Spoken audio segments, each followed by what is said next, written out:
What's up, everybody? Welcome to a special video that we've been trying to get done for a while now, and I think you said that you wanted to be done with Schmodown before you ever did this, right? Okay. Yeah? Sure. I am just talking out of my ass. I don't know if it mattered. Oh, I mean, maybe, because if I spent time doing this, it was less time I could fucking study. Yeah. So I guess maybe.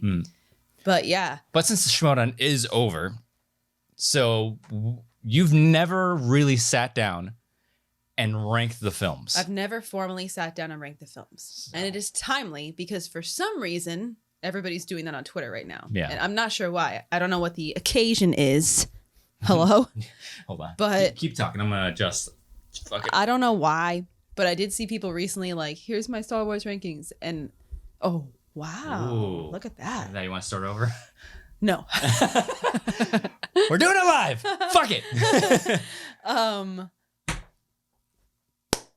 think I should stand now, but you said not to. But I'm gonna enjoy myself. Lost your train of thought? Kind of. I saw people doing their rankings, and I was like, I've never actually done it. I know you have at some point or another, but I know that sometimes they shift. Yeah. So yeah, I thought it would be fun. And I was reading people's rankings and I was like, I don't want to put too much thought into this because I want to go into this pretty blank. Yeah. Like I wanted to do it live. I didn't want to like formulate my own orders. Yeah. I know what I think is going to be towards the top, what I think is going to be towards the bottom, but I really don't know what's going to happen right now. Yeah. So, but I did see somebody who belongs in jail for their rankings. Yeah. So hopefully I do better than that. I'm not going to name any names. I've never talked to this person. I know that they're like a friend of a friend of a friend. But I saw their ranking and I'm like, fucking hello, 911, that fucking guy. So for you said that you're not just gonna have a list, but we wanted to do it in a fun, like visual way. And yes. if you're familiar with the Try Guys, Eugene has his own little segment. I don't think they do it anymore. I haven't seen them doing it in a while. I don't know that they're like done with it, but I just don't think they've done it in a while. The Rank King, if you're familiar with the Try Guys. So we're doing it the ranking style. It's inspired. So we wanted to do it in a visual, fun way. You can literally pick them up and shift them around. Yeah. Because if I just did it out loud, I'd forget what I said. Yeah. So I think this is a good way to do it, and it's fun because I very rarely get to bust the physical mediums out. What I should have done is I should have put the names of the movies on the back. So you can look at the back of the things and tell which these ones say, but those ones don't. Well, you can look at the things like, that one. I want things to be easy for me. And I also have to remember that it's backwards for me. I got to read right to left instead of left to right. Oh, yeah. Because I want things to be right for you. So you're going highest to lowest? I mean, you read left to right. Okay. So I imagine you start with the best and end with the worst. These are basically in saga order and then the standalones. So this is how I group them in my brain. Yeah. You got your prequels, you got your OT, you got your sequels, and then you got your standalones. It's a great way to represent it because this is not the ranking right here. No, not at all. Absolutely not. But yeah, and as fun fact, so we are all 12 theatrical release films. Clone Wars was theatrically released, and yes, I do have a Blu-ray of the Clone Wars movie. Why? Schmodown. I had to. You had it before Schmodown, probably. No, I got it because of Schmodown. Thanks, Christian. This is your fault, Christian. He's not watching this. I would piss myself if he watched this because I think that'd be very funny. Again, so this is not my ranking. I'm only here for the fun of it to fill in, Yeah, I don't want to be alone. Yeah. This is your ranking because my ranking is on my socials, my letterbox. I think it's my letterbox. Yeah. But let me preface this with saying something. Let me give you a little asterisk here. When we were looking at people's rankings on Twitter and we were kind of discussing some of them. Yeah. Because people love to talk, but people love to talk shit about like The Last Jedi. People love to talk shit about the sequels. Yeah. Am I right, ladies? And so they're always talking about The Last Jedi, very polarizing film. You love it or you hate it. There's kind of no in between, although I might be in between. We'll see. And people are always like, the cinematography, and the framing of that, and then the character development and the writing. I'm like, Those are just fucking words. They don't mean anything to me. I remember you when we were Why cinematography? Yeah, you were talking to us. It's like I'm just like a monkey, shiny things. I'm a cave person. You show me a movie, does it make me happy or not? So how I'm going to be ranking these is kind of, it brings me back to the days of Schmodown, because whenever we would have to go through and do all of our rewatches, this is basically how I did my rewatches. If I knew that I was getting ready, this was when I started answering shit for myself. You know, before I started competing, I don't know. But when I started answering questions for myself, this is kind of how I would do it. I would start with 1 and I would go all the way until... You know, I'd start with 1, go all the way through to 9, and then I would just do the standalones. And those just kind of, the order didn't matter for those for me. And so I'm going to be ranking these based on how I used to feel when I watched them for my rewatches. I'm not like, oh, wow, the cinematography was so good. And the character development, the script was better in this one. There's one movie that does have a shit ass script, and I will give credit where it's due. But other than that, I don't even know, the production value. I don't know.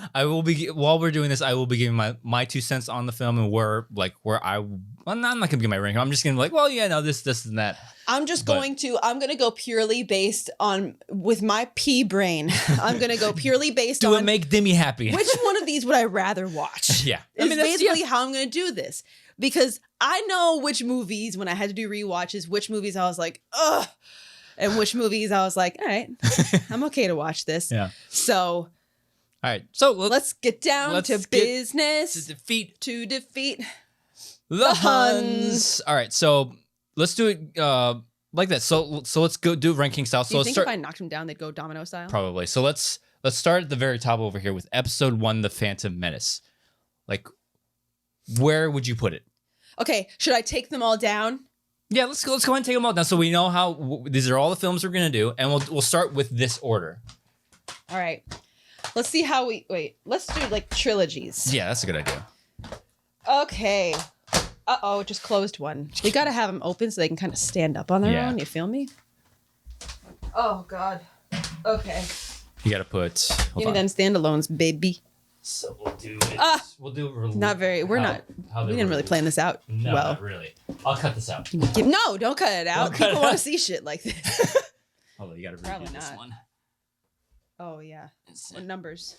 Yeah, there we go. Roman numerals. Okay, so let's go ahead and start with episode 1, The Phantom Menace. So from like your number 1 to your number 12, where would right now where's it falling? Well, I mean, if I'm doing the first one, it's gonna go right in the middle because there's no fucking other place to put it. So overall, Phantom Menace. Phantom Menace. I'm gonna give my thoughts on how I felt when I had to watch it for the Schmodown. Okay. Rewatches. How many times do you think we guys rewatch these movies? Wait, did I just say words? How many times do you guys think that we rewatched each of these movies? It's embarrassing, the number. Yeah. I don't know the actual number, but it's embarrassing. Mine is infinitely higher than anybody's. Well, you've been a fan since you were a fetus. And not me, but also I have watched them way too many times. Yeah.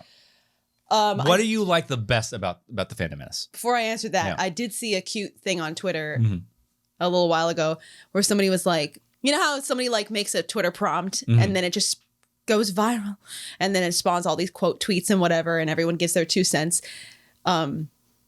One time they were like, guys, what's a movie that you've seen more than 5 times? And I was like, that's adorable. That's adorable. Very cute. 5 times in a day? Sure. Okay, so what are my thoughts on the Phantom Menace? How did it make me feel when I had to rewatch it? Okay. It made me feel okay. I feel like at first, society told me to not like it. This film, yeah. But honestly, it's all right. Yeah. I like watching this one. I'm okay with it. And if you're new here, which I fucking doubt, but if you're new here, in comparison to other people in the Star Wars fandom, I'm a baby Star Wars fan. Yeah. In comparison. Which it doesn't matter, but. Which it doesn't matter. A fan's a fan. But in comparison, because I think it was Frank Janish who once said, I think he recently, in the last day or so, tweeted something where he was talking about everybody's rankings. And he was like, I think that people's age matters. There's 2 factors to people's rankings. He was theorizing. I think, if I remember correctly, and he was like, I think people's age plays a role. And I think when they became a fan plays a role. Yeah, I mean, at what point in the franchise did they become a fan? Because if you're a newer fan, you might rank the sequel trilogy higher. Yeah. If you have been a fan for a long time, you might be feeling the OT a little higher. So, and I think that's a very valid point. So, for your reference, my first Star Wars film that I saw in a theater was The Force Awakens. I probably seriously started watching movies 3 years ago. Yeah. So relatively new here, this guy. So take that how you want. So again, what do you like the most about the Phantom Menace? That's a Because my brain automatically goes to the lightsaber duel at the end. I don't know how to pinpoint what I like about it. But when you immediately think about it, it's like, oh yeah, I really enjoyed watching the pod race. The pod race, yeah, I mean that's valid. I think about the pod race. I think about Jake Lloyd. Oh, the poor guy. kid. Poor kid. He did what he could, I think, for what he was given, and also the fact that he was like 2. But I like this movie. I think of the pod race, and yes, also the Maul duel. I don't know. I like this movie. I don't feel like I can use the word nostalgic because it's not. I didn't see it back when it came out. But what was I, 11 when this movie came out? That would make me because it was 99, 13, right? 14. I'm not in the Shimona anymore. Yeah. Yeah, no, but this was when I think nostalgic for the age that I was. Again, the lightsaber duels was like what gravitated towards it. We based a lot of our Taekwondo demonstrations around that fight. Wow. So like we did a lot of sword and staff fights. So like a lot of the stuff that we did was like, oh yeah, we want to emulate that kind of energy. Yeah. So this movie also, I wasn't too crazy about it because I'm like, what is all up with all this politics? Yeah. Holy shit. Yeah, you can't talk about this movie and not talk about the politics. Oh my God. Like any scene in the Senate chambers, I'm like, fucking yawn. But like the more I watched it, the more I was like, okay. Well, because when I first started watching it, when I didn't have a stake in, I didn't have a dog in the fight. I didn't care. Like I didn't pay attention. So none of it made sense. And I was like, what's a trade embargo? And then the more I watched them all and the more I understood everything, then I was like, oh, it's all making sense actually. Yeah. Because before I was like, wow, this sucks. But I like this movie. Trees. I'm okay with watching it. It wasn't a movie that made me went, so made me go. Yeah. Grammar. But it was a movie that I was like, I'm okay with watching this one. Yeah. I like this one. Yeah. I'll get some more thoughts about the prequel trilogy as we wrap up the trilogy. So Sure. So let's move along to Star Wars Episode 2, Attack of the Clones. This one's going over here. Way over here right now? Way over here? Yeah. This one's a hard watch for me, ladies and gentlemen. Hard watch. I don't know if it's spot 12 or not yet. Time will tell, but that's a hard watch for me. Yeah, we both have to, like, when we have to start watching this or rewatch this, it's like, okay. There are parts that are okay. There are parts that are redeemable. What makes it automatically go that far down your list? Like, when you think about it, like, why is it here so quickly? Like, what's the one, if you were to pinpoint one big thing, why does it go here? I just think of, it annoys me when people are like, bad writing, bad scripts, bad character development. Because I'm like, what are you fucking? Do you work on movies? What are most you, of the people that say that fucking don't. screenplay? Yeah. Screenwriter. The fuck? I feel like it's very subjective. Yeah. And yet people are like, I'm the authority on screenplays and shit. Rey's a bad character because she's poorly written. Whatever. But if I do have to say, the dialogue in this movie is it's terrible. I think of that scene where she's like, the fire, that kiss you never should have given me. Yeah. Oh, but my heart's in agony. I can't breathe. It's so bad. Yeah. Like that scene's so. I'm a senator. That was good. It's so bad. Oh my God. Yeah. And then also I truly deeply love you. Like that scene is also like, oh my God, when's it going to be Dying over? a little bit each day since you came back into my life. Oh my God. I know, because like I've been dying a little each day since you came back in my life. And he's like, what? Not even affected by it. And then she says something about like loving him or whatever. And he's like, hell yeah. Like, dude, she just told you that she's dying when you came back into her life. And I get like things like that. I think he's like, oh, like my heart is just like aching because I know we can't be together. I guess. I think that's what he was going for. And it's just, it was just like, he had a thought and it's like, yeah, people get that. And he moved on. It's bad. Yeah. Also, I've always taken great issue with the hairbrushing scene. No, that's not in this movie. Oh God, you're right. She's pregnant when she does that. Oh, we'll talk about that later. I'm still so salty about that scene. Yeah. It just makes me think that it's got to be here. The one thing I do really enjoy about this movie in particular is the costume design. Padme's outfits are just so good in this movie. I'll give you that. Yeah. Padme's wardrobe across the trilogy a fashion icon, if you will. So good. She belongs in the Met Gala, whatever the fuck they do there. Mm-hmm. But like I do like how she wakes up when Anakin's meditating and her hair is perfect, her face is perfect. Oh my She God. just woke up like that. Oh my, yeah. I wake up with perfect makeup and my hair is done. I'm sleeping on like beads. That's in the next movie. They all melt together for me, especially after a couple drinks. The Geonosis, the Petronaki Arena. You can't see it when you see it. Yeah. What? The Petronaki Arena, It's very vagina-like. Yes. The balcony. Yes. Yeah. Like it or not. And if you don't know what I'm talking about, go back and watch the Petronaki Arena scene. When Poggle And he's comes like, out. let the executions begin. Click, click, click. Whatever. The Geonosian sounds that he makes. Yeah. Just don't look at him. Look at the balcony. Just Very feminine, you know? And once you see it, you're not going to be able to unsee it. And you're also welcome. But also, like in that scene, when they're all chained up on the pillars, and when Anakin says, "Where's Padme?" And he says it. What about Padme? What about Padme? And he says it like with no emotion behind his voice, blank ass look on his face. Oh, it looks like she's on top of things. And I'm like, oh, that's so bad. It's such a dad joke that it's not even. In that entire sequence, there's so many dad jokes, so many like. Oh. Like I can appreciate some dad jokes, but that one every single time I'm like, one of my pet peeves in movies is, and Marvel is the worst about it, is when they make like little quippy jokes and dad jokes during battle as if you're not about to fucking die and you're making jokes. Last Jedi, looking at you, because that happens in that movie too, and I hate it. And we'll talk about that in a minute.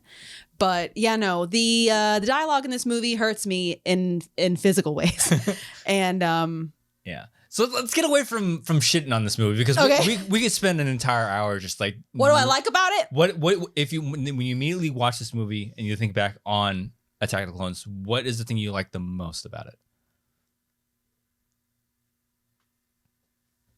Silence is deafening.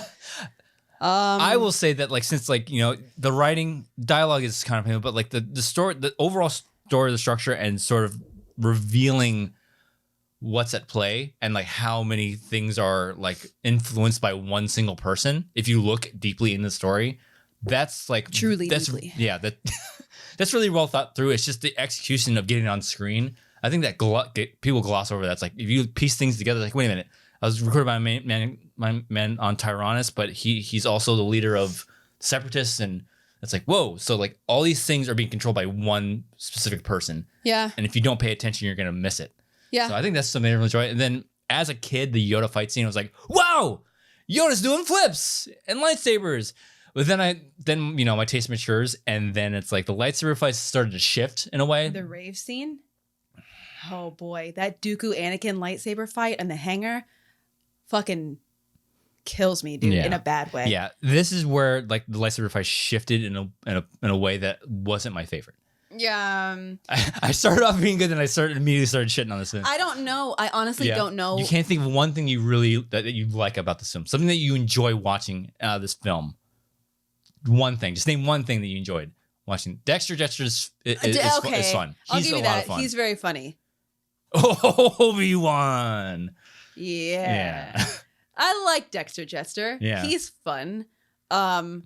I do his fucking line about the depends on how big your how big your pocketbook is. Like gross. I don't think you ever noticed how long did it take you to notice He has a his mustache. How long did it take you to notice that? Took me a while. Yeah, it took me a while too. It took me just as long as to realize that I always thought Rex was bald. I never realized insane I never realized he had because usually the animators he's got like Slim Shady hair. Yeah, there's no register to his like hairline. It's just I thought it was just okay. He's got a weird line where his hair used to be. I always thought he was bald. Wow. I always think of the Outlanders Club. That's when I think of this movie. I think of that Zam Wessel chase. I always think of that. And then the Battle of Geonosis. I don't know. And also, I don't like Mace Windu in this movie either. I never liked the casting of Mace Windu. Sam Jackson's probably a cool guy, but like... It's like, I don't see Mace Windu. I see Sam Jackson being a Jedi. That's why I enjoy watching Mace Windu in the Clone Wars more than I do in the films. Because I can't get past, hey, it's Sam Jackson carrying a lightsaber. Okay. If you watch him in the Clone Wars, he's much more easier to take as a character. Yeah. Because if you watch him in the films, it's just like, oh, it's Sam Jackson. Yeah. Being Sam Jackson. I don't have a lot to say about this movie other than I'm just not a fan. It was a hard rewatch every time. Every time. Every time I got to this movie, I'm like, let's just get this one out of the way. Let's get it out of the way and move on to Star Wars Episode 3, Revenge of the Sith. This is a good one. My favorite of the sequels. This is a good one. My favorite of the prequel films. Where is it going? Initially, where is it going? It's above Attack. I'll give you that. I think a lot of things will be. Okay, so like I said, I'm going to go about this. Which one would I rather watch? Would I rather watch The Phantom Menace or would I rather watch Revenge of the Sith? I feel as though I would rather watch Revenge of the Sith. Ooh, so it goes above Phantom. So we'll push it down for a second. I feel like I'd rather we'll get them real close when we get more movies up here. Yeah, but I feel like I'd rather watch Revenge than Phantom. There's a lot going on. Anakin's a little bit of a snack in this one, whereas he's a fucking kid in the Phantom Menace. His Jedi mullet. You digging the Jedi mullet? He's got nice hair, and also I don't know. You now know where Ben Solo gets it from. Hell yeah, but I feel like Hayden Christensen gets a lot of shit for his performance. I don't know which one he would get more shit for, 2 or 3, but I think 2. Probably 2 because it's the shit. But I love his performance in 3. Yes, it's very understated. I think it was great. Yeah. Like when the whole scene with Palpatine and Windu and throwing him out the window and the whole like. He kind of submits to Palpatine, but he almost looks like he's kind of reluctant to, but also like, I can't say Palpatine. But I like this movie. There's a lot going on. I feel like there's more going on than Phantom. There's a lot more going on because George realized he's got one more movie to wrap up a million different storylines. Yeah. And sometimes you do look at it, it's like, God, there's so much going on. It feels a little bit rushed. And that's what birthed the Clone Wars series, to tell all these stories he didn't get a chance to tell. Yeah. But getting back on Hayden Christensen's performance, he's so good in the silent moments. Like, ironically, when he has no dialogue, he's rude. Like when he's like contemplating, when he's told to stay in the council chambers, just that scene alone, it's like you get everything he's going through, and that's because of his performance. Yeah. So I think people shit on his performances in particularly these 2 movies, but like he's good in Revenge. So. He's good in Revenge. I think so, and I really like that scene where he finally pieces together who Palpatine is. And the whole like, are you going to kill me? I would certainly like to. Like that's a really good scene. I love that scene. Something in that scene that I fucking wish they didn't ask about came up in the Schmodown. What was it? Oh, well, I mean, it's not just this movie, but like the 4 Sages of Duarte. In his office. Yeah. Man, that's another video. Let's go through every fucking movie and talk about things we wish was out. That those are video would going be like rogue. 5 hours long. Those can be going rogue episodes. We'll bring Going Rogue back. Whoa! But anyways, yeah, no, I like revenge. Oh, yeah. I try to think of what it makes me think of. Like the first thing I think of when I think of What this is movie. okay? So what is like what do you like the most about it? I like what happens with Anakin. I like how you watch. Well, we already him. knew where he's gonna go, but you like how he gets there. Yeah. Hmm. Yeah, because he doesn't seem like he necessarily wants to turn. Mm-hmm. He feels like he needs to. Mm-hmm. And I kind of like that internal struggle that he goes through. Mm-hmm. Not really a fan of Padme just kind of being a crying blubbery mess, but also Yeah, she was pregnant. We can give her the hormone argument. Yeah, but Padme was done dirty in this film. She kind of was. There's some really really great deleted scenes though. Like Never watched them. So there's one when she's meeting with Bail Organa and Mon Mothma, who is cut from the film. That they're basically starting the rebellion. Like the very core of the rebellion starts with this scene. There's a couple other. There's one that I think got filmed, or it just didn't get filmed, where Obi-Wan goes to Padme before Anakin turns, and he's basically telling like, I know you guys are a thing. Yeah, and I'm not anybody with eyes. Yeah, and I'm not saying anything about it because you make him happy, and you're basically the reason he does what he does because of you. And it's like, why wouldn't they include that? Because it would make his turn that much more tragic. So, but yeah, like, I don't get it. The hairbrushing scene is my biggest gripe with this movie. Every time I watch it, I'm like, and they want to raise our child. were any back women home on Naboo. set when they filmed this scene? Like the non-bristled paddle brush, no bristles. Just a paddle. Like, and her hair is perfectly curled. And you're gonna run a paddle brush through it? Do you know what would happen if you did that? No women were on set this day. They were, just Clearly. nobody wants to say no to George. I guess. But those girls aren't staying like that, baby girl. No way. Like, if you did soft, loose curls and then you finger brushed it, I could see it. But baby girl's over here with an actual whole ass brush. I can see what he's trying to do with that scene, though. He's trying to make her look innocent. And, like, I guess this makes you look innocent. Playing with my hair. Playing with your hair, I guess. I don't know. What does she say? So, what does she say? Oh, she says, Anakin's like, oh, you're so beautiful. It's like, it's only because I'm so in love. No, it says I'm so in love with you. So love has blinded you. Oh, that's not exactly what I meant. So bad. That's probably true. That scene feels like Attack of the Clones. Yeah. That one scene. But the rest of it does feel better.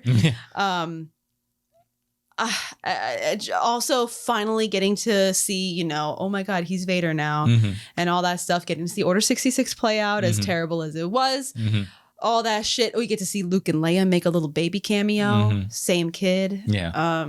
But yeah, it's a good movie. I feel like most people, when you ask them what's their favorite prequel, I feel like people tend to say Revenge. Yeah. They're pretty close for me. Attack is over there, but these two are pretty close for me. I really didn't mind rewatching these. Yeah. These ones, whenever Schmodown came up, if I were to roll, which of the prequels would I have rather taken? Like if I had my choice and I spun a prequel, I feel like Phantom. Wow. Okay. Would be the slice I'd take out of the three. Wow, that's interesting. I feel like there's a lot of shit. Yeah, there's so much test. But there's also a lot of shit here. Yeah. Fuck that one. But you just didn't want to rewatch this over and over and over. No. But I feel like if you had a wheel with 3 slices and I was spinning it, I feel like I would take Phantom. Because I remember when I was studying with Amaru one time, he asked me some revenge questions and I was like, fuck. Because like there was a bunch that I missed. Like, was it, no, that was Attack. He asked me about the Room of Morning Mists. Well, he didn't ask me the name of the room, but he asked me the name of the fruit that he floated over to her. It's a Ashura. Yeah. Shuura. He asked me that. And I'm like, oh shit. That was a good catch. Yeah. And also, I wish that would have come up. But he asked me a question about the scene where Anakin's trying to pilot the invisible hand back down. And also a scene full of dad jokes, kind of. I mean, not full, but like they're there. Yeah, there's a couple. We're coming in hot. Like, yeah, no shit. The ship's on fire. But like, he asked me about, I forget how he asked, but he asked about the extend all flaps and drag fins. Oh, and, yeah. you know, all the commands that Anakin gave in that. And like the quote of like, you know, do you know how to land this thing? And like how he, anyways, if I had to spin one of these three, I think I would answer questions about that. Yeah. I also wish that more questions had come up about the pod race. After Alex and I got that question about Elon Mac's home world, you bet your dick I went on every other pod racer and memorized their pod racer name, their home world, their species, their names, everything about them. And then they never fucking came up again. What are your thoughts on the Obi-Wan Anakin duel? It's good. I mean, there are parts of it that are like, you know, when they just kind of like start spinning their lightsabers around for no fucking reason. Extra. Like, it's a little bit it's extra. A little like I've ranked the actual movie duels on. You can check that video out on the Star Wars playlist. I rank this one very like lower. That Mustafar fight. The Mustafar fight because it's just unrelenting from start to finish. Being extra, just constant. I attribute it to like if you were to list if the lightsaber duels were songs, the Mustafar fight would just be.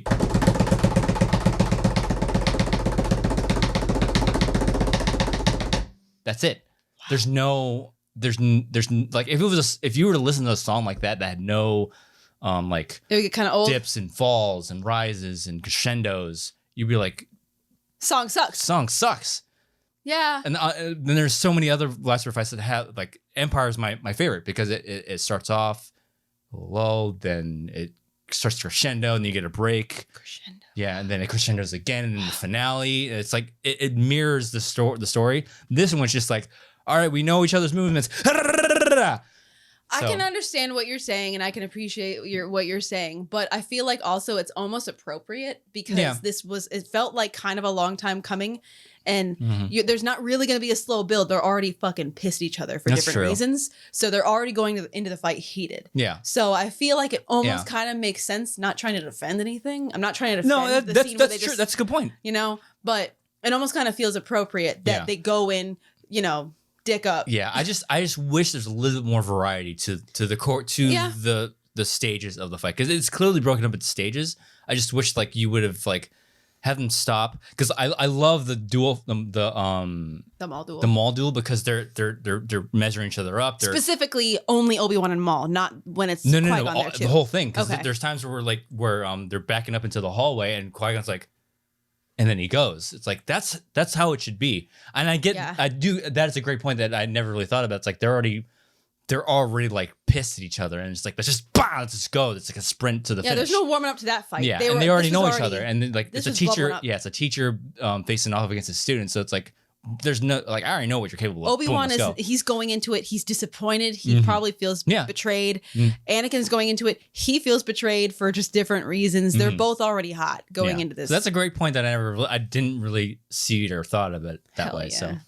Good on you. Hell yeah. All right, so let's go on and move on. We got the. Can I just say right now, I prefer the Obi-Wan Maul one-on-one as opposed to. Oh yeah, no, that's cool. the finale. Just making sure. Anything else on these three rounding out the prequel trilogy? So overall thoughts of the prequel trilogy. I think the prequel trilogy gets a lot of hate that I think is not completely justified. I feel like it's the same thing that's happened to the sequel trilogies. The initial hate and not the initial backlash, because when you got the originals, obviously super like well received, beloved, nostalgic movies. A lot of people grew up with them, and then however many years fucking later, this is what happens, and then people get pissed. That's not my Star Wars. That's not what episode 4, 5, and 6 were like. Yeah. You know, they love these, and these felt different. New things scare people. They make them upset. They get protective. No, this is what I like. I don't like that. And then enough time goes by. Disney makes the sequels. All of a sudden, nobody's really got a fucking problem with these so much anymore. Everybody hates these now. So it's the circle of life. Like, if they make another trilogy at some point, then people can be like, well, Rey wasn't so bad. But fuck these new ones. So it's just it's a cycle. It's people suck. Is really what it all comes down to. Mm-hmm. Overall thoughts, though, I don't mind the prequels, but I love the overall story of the prequels.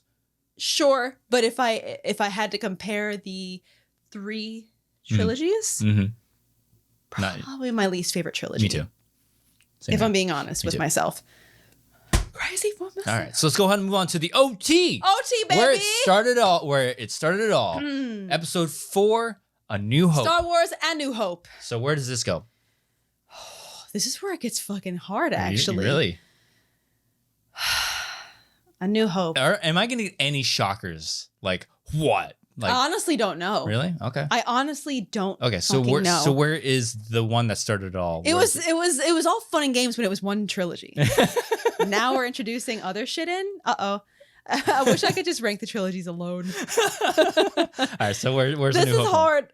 Okay, A New Hope. Mm-hmm. It is so good. Mm-hmm. It is very good. I never minded rewatching this one. Oh no. I don't want to do this anymore, Mom. I want to go home. Let's go put it in it. You know, you can always readjust as we go. That's true. We can close ranks later. So yeah, we'll do initial, like it goes here, and then when everything's on the table, we'll do last minute adjustments. It's just I feel like there is definitely an element of nostalgia here, even though you didn't grow up with it. I didn't grow up with it. It's definitely, I think I definitely put it above Phantom. Ooh. Honestly, I feel like I have to put it here right now. Yeah. I feel like that feels right for me. Yeah. There's so many good things in this movie. Oh yeah. And I feel you like can go on. I wrote an essay on this. Oh my gosh. I feel like I could go on and on about this movie.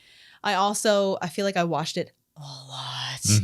Because there's just so much. There's so much from a studying aspect. There's so much. Yeah, there's so little said, but so much behind it. Yeah, but it's very the plot very simple.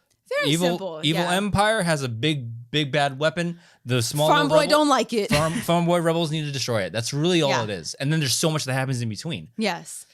No, actually, now that I'm kind of thinking more about it, I'm very comfortable putting it here right now.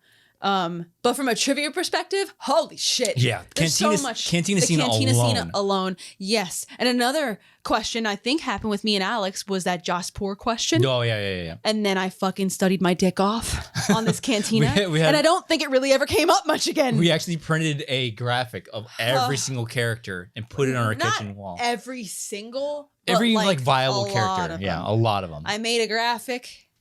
Andrew put it on the gram at one point where I put people's pictures and then underneath them their names, their home, if they had it, if it was all applicable, their name, their species, their home world, any other fun facts, who played them, all that kind of bullshit. Which is a lot of just one person playing repeated characters. Sure. Yeah.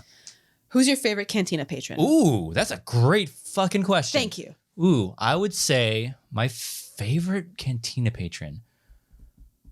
Ooh.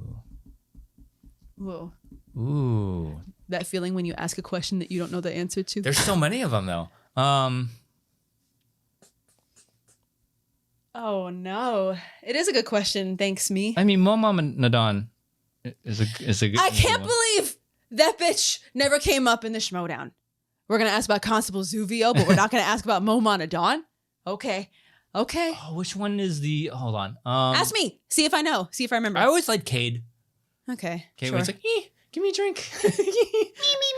I'm thirsty. Shout out to the small people of the galaxy. Oh, precious. Yeah. Yeah. I mean, there's so many good ones. She's pretty cute. Yeah. I mean, also the twins. I think the twins. Sure. Yeah. Brie. Yeah, the Tonica sisters. Tonica. Yeah. I always remember them because Brie is a cheese. That's how I remembered. Yeah. And as soon as I could get to Brie, I'd get to the rest of it. Tonica, yeah. Yeah, I think I would pick them just because they're interesting looking. They're twins. Hot. I feel like I always had a soft spot. Well, Oh, there's so many good ones. We could spend all day on this. We really could. Let's just go ahead and move on. So, like the others. Felt per bag. He was pretty fucking drunk. Ooh, yeah. And I just thought it was very funny that he was drunk. And he was he was hitting on flirting with oh my god. What's it start with? Well, her nickname starts with an N. What's her actual name start with? I can't actually think of her real name right now. Let's move on. Night Lily. Yeah, Night Lily was her nickname. Now it's gonna hit me like when we're in the middle of the session. So yeah, I'm gonna run that process in the back in the background. So, A New Hope. What is the thing that you enjoy the most about A New Hope? That's a loaded question, isn't it? No, I'm still like trying to think of. Still trying to think of. Yeah, the OT is like when we start to like really dissect into these movies. It's like, oh my god, there's so much to say. Okay, so I feel for A New Hope, it's the trench run.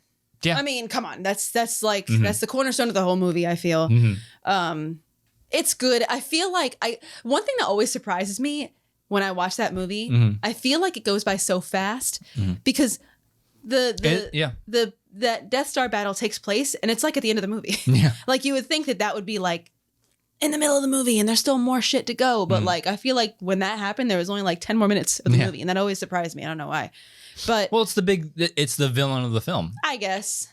I think that I love oh my god, there's so many good parts to this movie. The trash compactor, Leia, the introduction of Leia. She's so scrappy. Yeah, and then the introduction of Han. I love him. I love his introduction that scene. I love that scene so much. In the cantina, it's really good. Should I have? Oh, I love that one. I love that. I love that line. You never heard of the Millennium Falcon? Should I have? Bitch. Fucking Obi-Wan. Oh my god, I love sassy Obi-Wan. Obi-Wan is so incredibly written in this film. It's so good. I feel like there was something else that I was gonna say.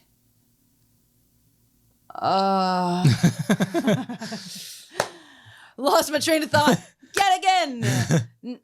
It's this movie. It's iconic. It's iconic. From Luke just being on the farm and being like, man, the Batashi station power converter, like being that whiny, naive kid. Like all Skywalkers are. Yeah, actually. Well, not Rey. Oh, well, yeah. She's not whiny. Yeah.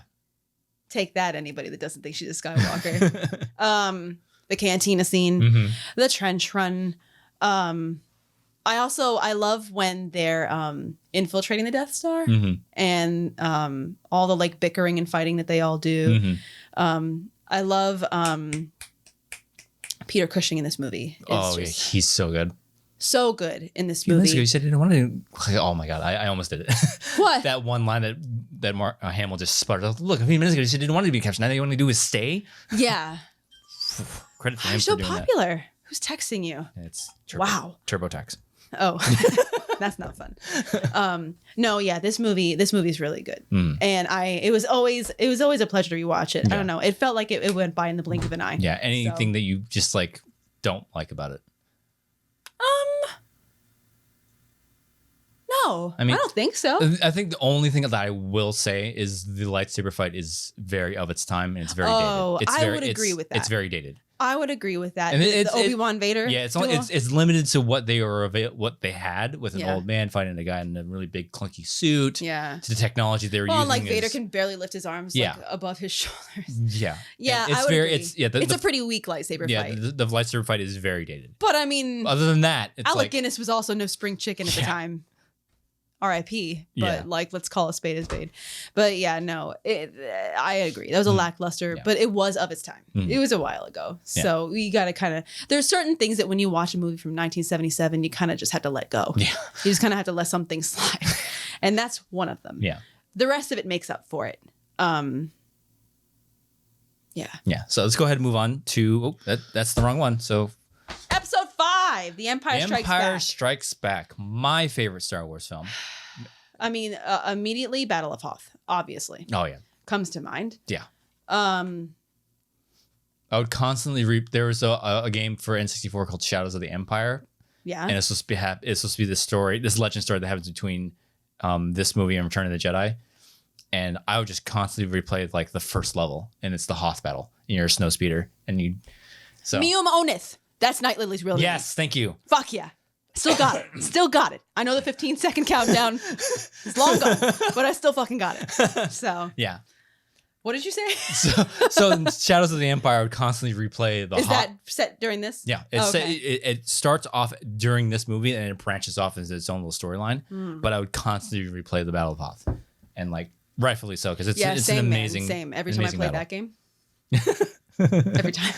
I agree. Yeah. No. So where does this go? This movie's good. I feel like we're gonna have to start shifting things probably a little bit. Well, actually, no, we got plenty of table space. We don't have to do shit yet. I was like, wait, goes there?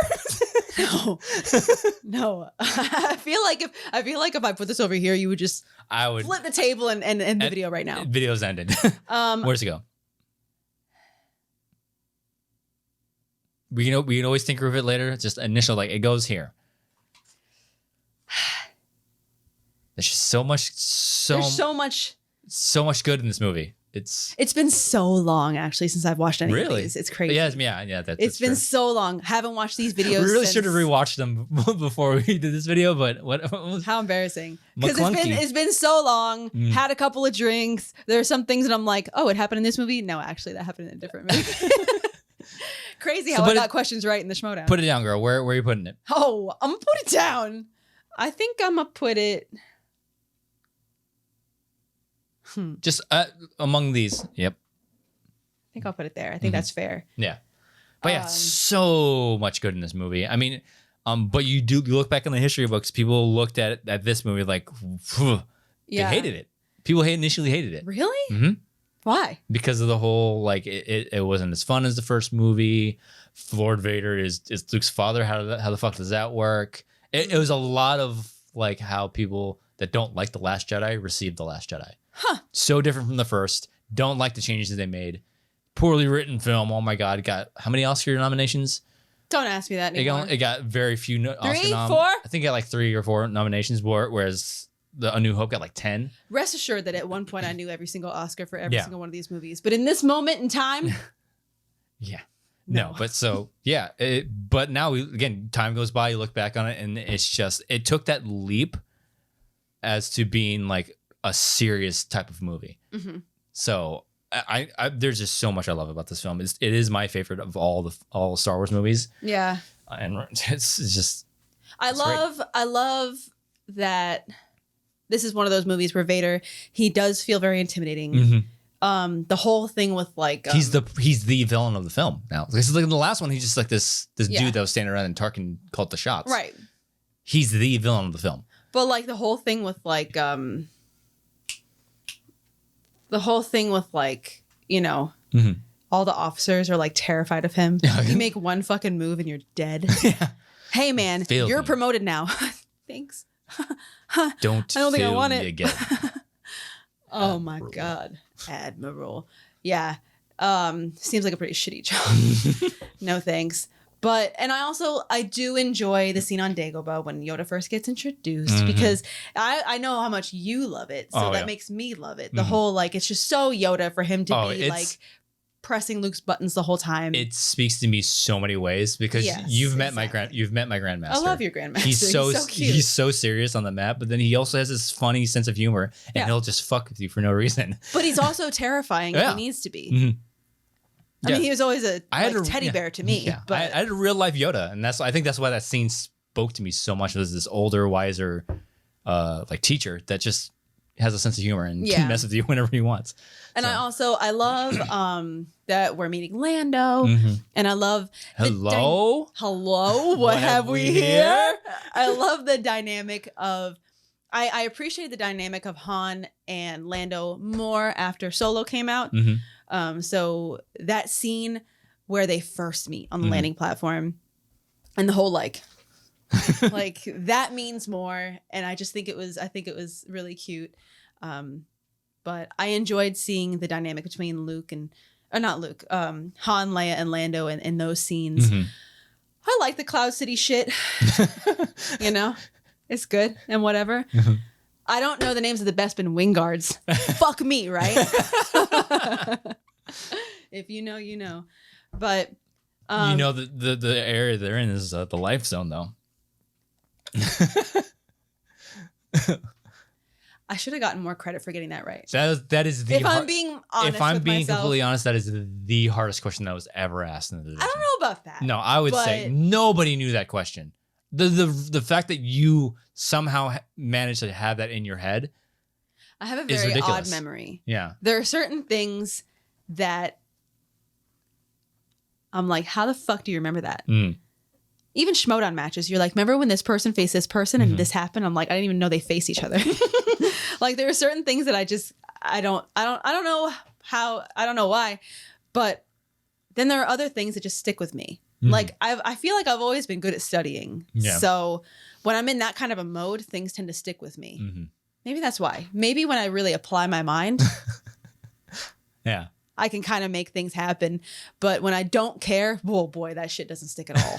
So, yeah. You know. So, The Empire Strikes Back. Did I ask? What would you say is the thing that you love most about The Empire Strikes Back? Because we've read off so much that we like about this film. Like this is out of all the movies, it has the least flaws to me. Like I really can't pick out a thing I don't like about the film.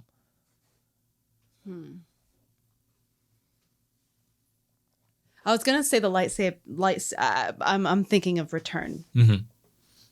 I'll get to that. Yeah. The lightsaber fight I was thinking of is in Return. I don't know what my favorite part of it is,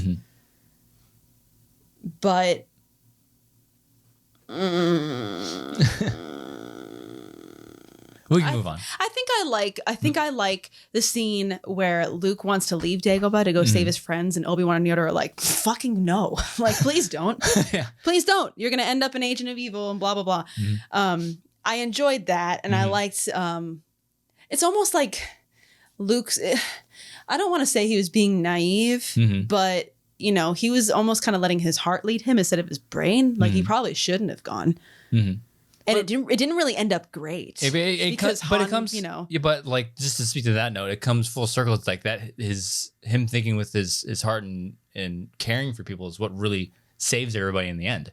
Well, yeah, because that's the whole like overarching thing of Star Wars. I feel like it goes over every single movie, like, Jedi aren't supposed to have attachments, but literally we learn that attachments, we had each other. Yeah. You know, we learn that attachments actually is something that can make you stronger. Yeah, it can definitely be a weak point for you. It can be something that can be manipulated, used against you, but it can also make you stronger. So I think that's what like the arching message of the prequels is: your attachments can lead you down to do stupid things, but then the rest of the story is. So like the prequels are kind of like a warning of what attachment can do, right? But then the rest of the story is this is what attachments can do for you if you, right? If you follow them right, the risk is worth, you know, the benefits. So, episode 6. So episode 6, Return the Jedi, my childhood favorite, Mark Ellis's favorite. He's not fucking watching this. Yeah, if you were to, cool if he did though. If you were to ask like 10-year-old Andrew, that would be his favorite. But now Andrew is Empire. I have a really hot take on this movie. Ooh, okay. Like scalding. Ooh, boy. So let's go ahead and put it where is it amongst the ranking? Episode 6. I think. Okay, we're going to start moving things? We're going to start moving things. Okay, so where's it go? Episode 6.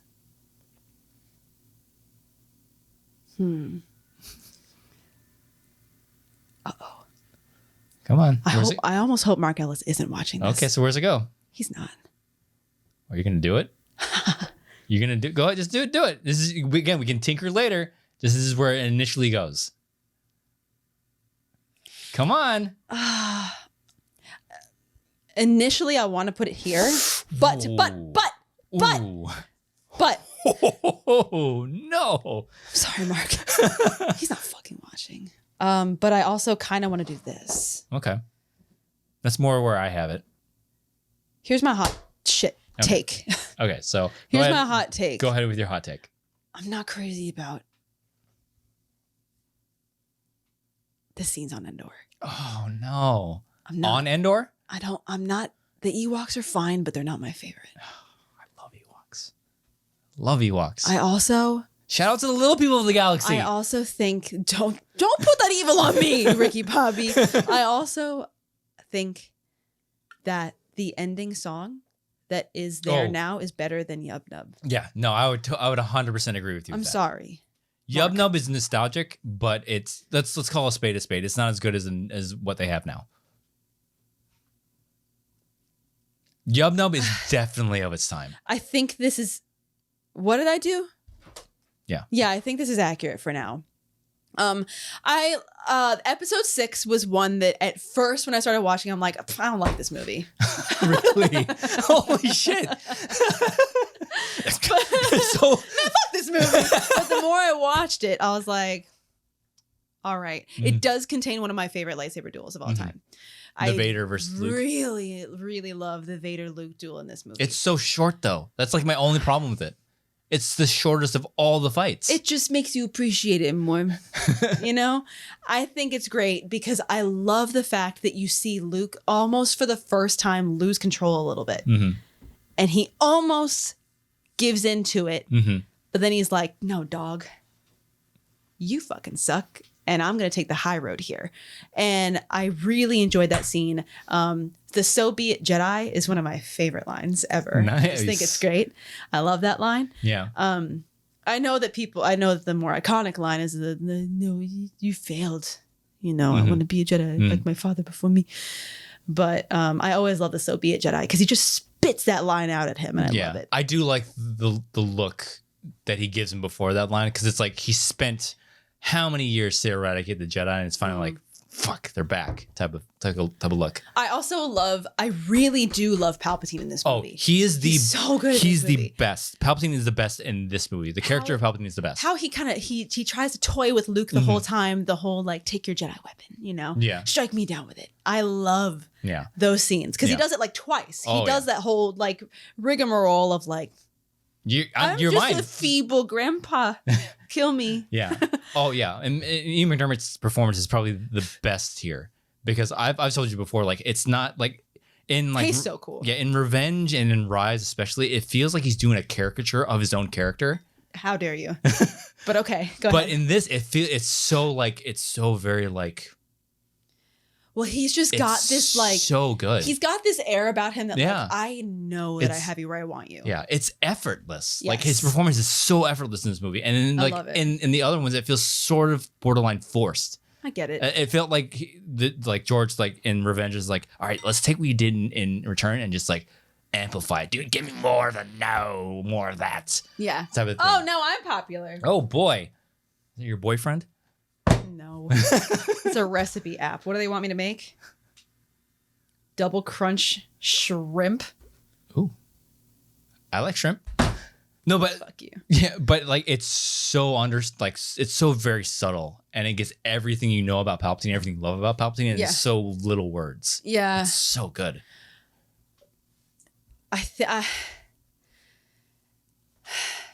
There's kind of a parallel here. There's kind of a parallel here with I mean the Endor stuff is fine. I'm kind of just whatever on it. It's kind of like, and we'll talk about this, you know, when we get into the sequels. It's kind of like how in Last Jedi, I love this part of the movie, but not so much this part of the movie. And in episode 6, I really love what happens with Palpatine, Vader, and Luke over here. And Endor, so I'm kind of like, yeah, wow, a bunch of you fight each other with sticks and rocks. Cool. Like, I don't know, but it has its redeeming qualities. It spawned one of the most ridiculous questions I think I was ever asked in the Schmodown. Not because of difficulty, but because of how goofy it was. When they asked about what the Ewoks used to throw rocks, catapult. And I was like, I don't fucking a catapult, and apparently that's what they were looking for. So, yeah, I think that was in my match against Evan. Sorry, Gold Leader. I'm legally obligated to call him not for anymore. all time. Contracts are all otherwise I'll get in trouble now. My contract expired. I finally got paid very recently for my matches, so I'm done. Oh no! But, oh no, Ewoks. Yeah. They're okay. I love Ewoks. Ewoks get too much flack. I don't like their mouths. They freak me out. They're so yucky. I really don't. I think that's one of the things I don't like about them so much. Oh, yeah. Like when Wicket's talking to Leia and it's so yucky. But when Leia's like taking off her helmet and giving him a little granola bar and whatever, I just don't like the mouth. He's like, it's so yucky. I don't like the way their tongue comes out. I don't like any of it. But I do enjoy. Okay, what I do enjoy about Endor is I do love the scene when Han's getting all sassy with them and they're pointing, you point that spear somewhere else. Yeah. And then like 3PO tells that story. Bruce Nooch Vader. It's so good. That's probably my favorite part of Endor. So popular. oh my God. So what It's was one of my apps. looking back on Return of the Jedi? What do you like love the most about that film? The lightsaber fight? Yes. The lightsaber fight with Vader and Luke. Battle of Endor. Because I also I think one of my favorite lines in this movie is the whole sister. So you have a twin sister. And the whole Obi-Wan was now his failure is complete. That scene is probably my favorite scene in the whole movie, I think. Yeah, right before he loses control. Exactly. Exactly. Yeah. That was really good. Everything about that scene is so good. The whole Luke's kind of running away and you're kind of like, uh-oh, Vader's kind of got the upper hand here. We all know what's gonna happen.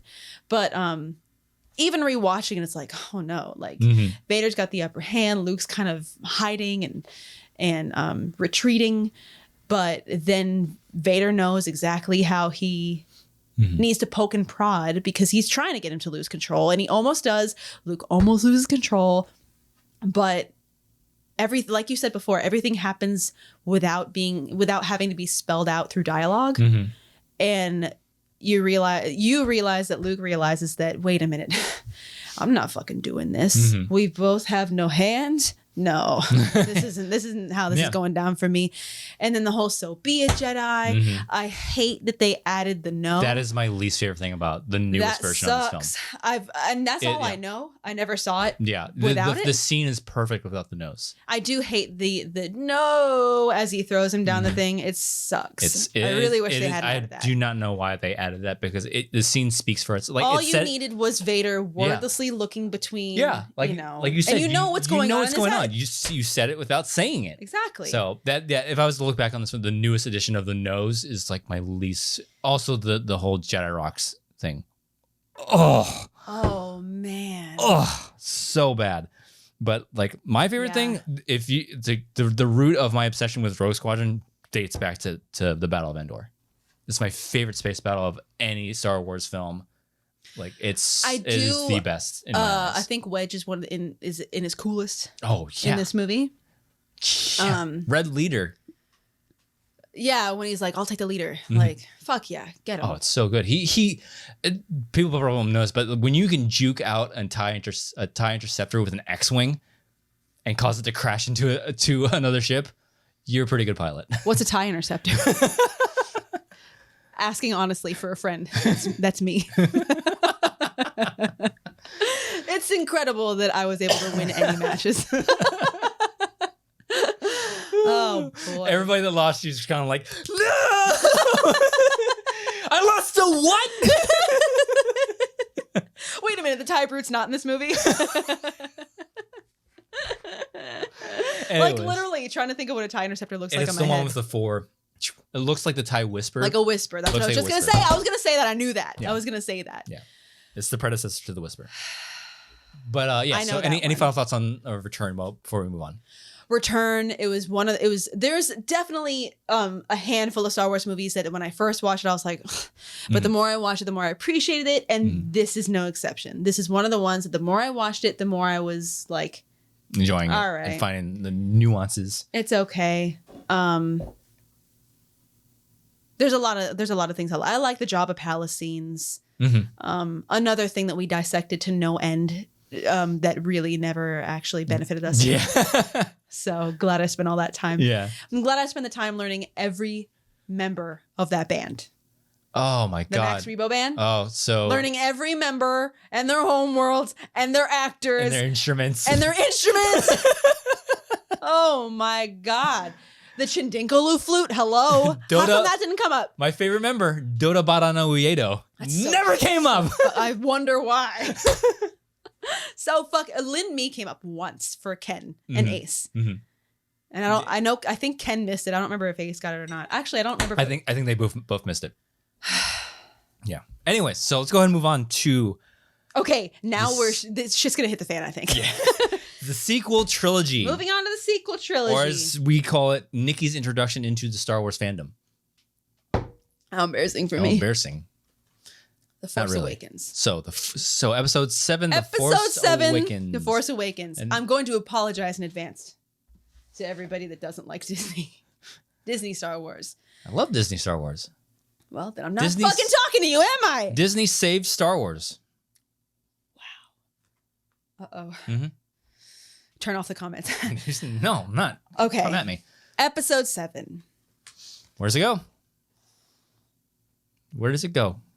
I'll be shocked if it doesn't go other than where I think it will go for you. Again, let me reiterate that I'm basing this on what film would I rather watch. Mhm. If I'm looking at all these, what's the film I'd rather sit down and watch? I don't give a shit about cinematography or musical scores, soundtracks, any of that bullshit. Scripts, I don't care. Do I like it? Does it make my brain happy? My caveman Neanderthal brain. I'm going to put episode 7 here. That's where I thought it would go. And I'm not even fucking sorry. Move it back like a hair. Back like towards me. Yeah, Like there we go. this. Yeah, there you go. Yeah, just want to make sure it's in frame. I love this movie. I do too. It's the first movie I saw in theaters, although that's not why. Yeah. It's just a fun fact about me in my life. The first one I saw in theaters, I don't know. Mhm. I don't really have a good reason other than if you were like, hey, would you rather watch episode 5 or episode 7? I think I'm going to say I'd rather watch episode 7. It's more modern. Like it's I hate holding Mhm. its release date over its head yeah. because I wasn't even born when these 3 movies came out, any of them. I feel bad holding that against it, but I don't necessarily think that that's why. I don't think it's because anything's dated, because I don't necessarily think much about episode 5 is that dated. I feel like episode 4 is the most dated, which I guess makes the most sense as being the oldest. I don't really think that the release date is much of a factor here. It's not much. Yeah. It's I've said this. Maybe it's the fact that that there's a lead that I get to identify with more. Maybe it's that. Maybe it's the fact that it is a little bit more modern. I don't know, but I feel like this movie gets shit on a lot, and I don't think it deserves it. And it doesn't matter because you never. Anybody who argues about Star Wars online, you're not going to change anybody's opinion. Anybody who hates this movie. That's why I don't engage with people. Like anybody who's you like, don't engage other Star Wars man, fans. fuck Ray. You mean Ray Palpatine? I'm not going to engage with those people because I'm never going to change their mind. Yeah. And they're not going to change mine. Like, so that's why I don't really get into confrontations online because I'm not going to fucking change your mind. Yeah. So why am I going to waste my time and energy? I like this movie and you not liking it is not going to diminish my like for it, as my like for it shouldn't diminish your dislike for it. Like what you fucking like. That's the beautiful thing about art. Imagine if we all liked the same shit, how boring everything would be. God damn. I love this movie. Oh, I love it too. It's my favorite. It's my second. Like if this was my order, the top 2 would be flipped. That's it. Like it's my second. It's the Force Awakens is my second favorite Star Wars film, and a lot of it has to do. I've told this story many times. Like the big reason why is because I will never have a theatrical experience like I did with the Force Awakens ever again. It was something. That was like as a movie fan in general, as a Star Wars fan, that is probably one of the best days I've had. Because it we did was the whole camping out thing. Yeah, this is back when you had to camp out for your seats. We had 3 laptops open when the tickets went on sale just to make sure we got enough for all of our friends. Yeah, we had a big old group going with us. Had a big group going with us. We got there at 11 o'clock in the morning. And because it wasn't like reserved seats. Yeah, this is before reserved like seats was a come, thing. first serve. So we sat there at 11 and we were second in line. I'm like, because we stopped by like around like 10 and we looked in. It's like, shit, there's already somebody in line. Yeah. So we nerds. So we went ahead and sat there the entire day. And the entire day was just the lead up to this film is something that we'll never experience again. Because now that we have a whole plethora of like Star Wars media and so many opinions, we won't have that magic of we're all here for the same thing. We're all here because unless you go to Celebration. It had the same vibe of Celebration. It has the same vibe of Celebration without the cost of going to Celebration. Right. Because it was the kind of thing, that's one thing that I do love about the Star Wars fandom for the most part. The ones that you like to interact with. Yeah. Yes, because it was very similar to the vibe at Celebration. I have, knock on wood, I mean, we're not going this year, but like shame. Anytime we've been to Celebration, never had a negative experience, knock on wood. Mm-hmm. Everybody's been so nice. Everybody's been so welcoming. Well, that's yes. Mm-hmm. I couldn't think of that word until you just fucking said it. That's the one.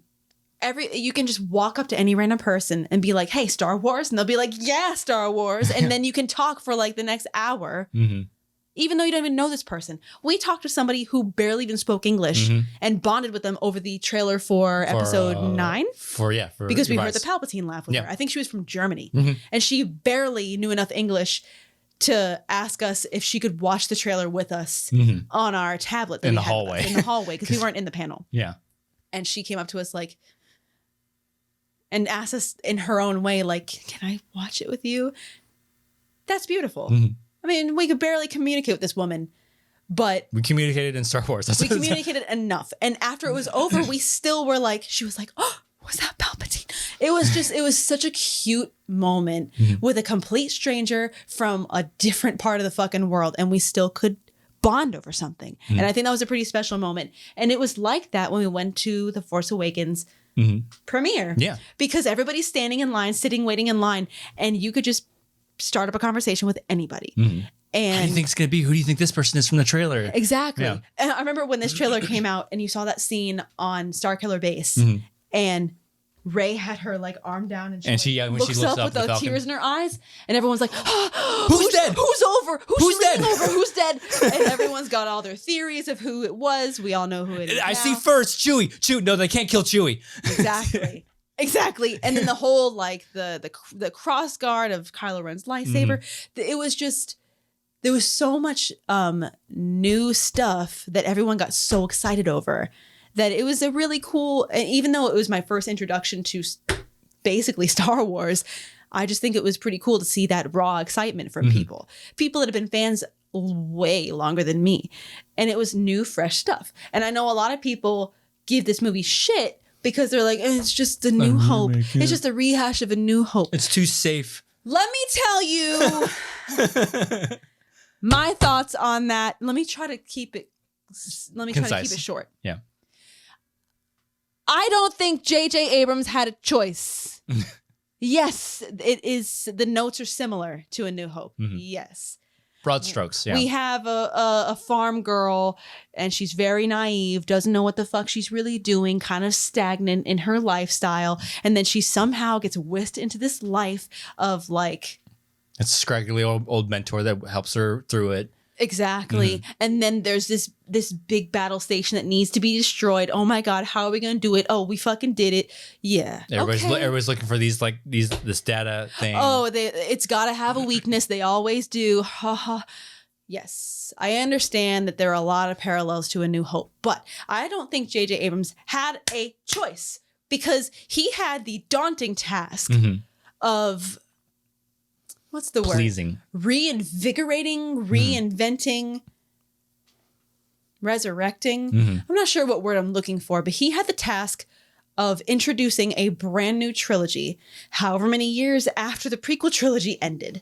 Yeah. And he's got to now not reintroduce us, but bring us back. Continue this story with a brand new trilogy, and he's now tasked with the first movie in this trilogy. And he's got to please not only OT fans, who he knows are very hard to please. And he's one of them, yeah. Exactly. But he's also got the task of hopefully bringing in brand new fans. So he's got to appeal to people that are going to have these fans too. Yeah, he's got to appeal to people that are going to have very different expectations of the movie. So he wants, because if he goes too far off base, then that's not my Star Wars. I don't like this. This doesn't feel like Star Wars. But if he goes too close to other stories, well, this is just lazy writing.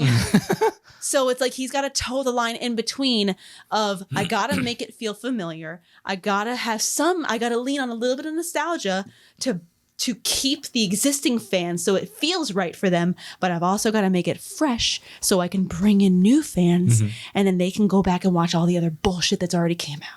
So he had that horrific task of having to appeal to the original, like the long-standing fan base, and cultivate new fans that have never seen. It might be their first experience with Star Wars. So I think he had to play it safe, because if he went too far off base, people would complain that it didn't feel like Star Wars. And if he went too close to other ones, they'd complain that it's too similar.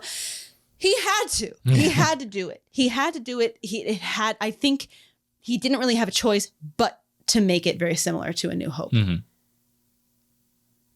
So I don't know what people really wanted. Yeah. I would love all those people that complain that this is too close to A New Hope. What the fuck do you want then? Because I don't know. I don't know. I think JJ did what he had to do. Yeah. Let's just, I could. We can talk about, but like all the other ones, what do you love most about The Force Awakens? Because my simple answer is Rey. That's the simple answer. I love Rey. What I love most. Love Kylo Ren. I know a lot of people complain about him too. But I'm in love with Rey and Kylo Ren. I think that they were wonderful additions to the story. I love both of them for very different reasons, of course. Yeah, I would probably say the two of them. And I like their dynamic. I think he was very intimidating, but also at the same time, you could tell that he was kind of maybe not all in and that there was something conflicting inside of him. So I enjoyed that. But yeah, no, this movie is a very easy rewatch for me. Oh, yeah. Yeah. I remember when it came out on Blu-ray, I immediately got it and it was just playing in our house. Yeah. On repeat. And this is before I got into the Schmodown. So I would just watch it because I like I said, like that experience, that theatrical, we'll never have a theatrical with any movie going forward like we did with that. No. It was such a magical day. I think my favorite part of the movie is Rey and Kylo Ren's duel. Oh, yeah. Because the whole, like, you need a teacher. And like, she's like blinking a million times per minute. Like, and you can see the lightsabers like reflecting in her fucking eyes. I love that. Yeah, that's from a technical standpoint. I think that's another big leap that they made that I really enjoy about this, particularly this laser fight. It's the first one that they used actual like LED like props that give off light.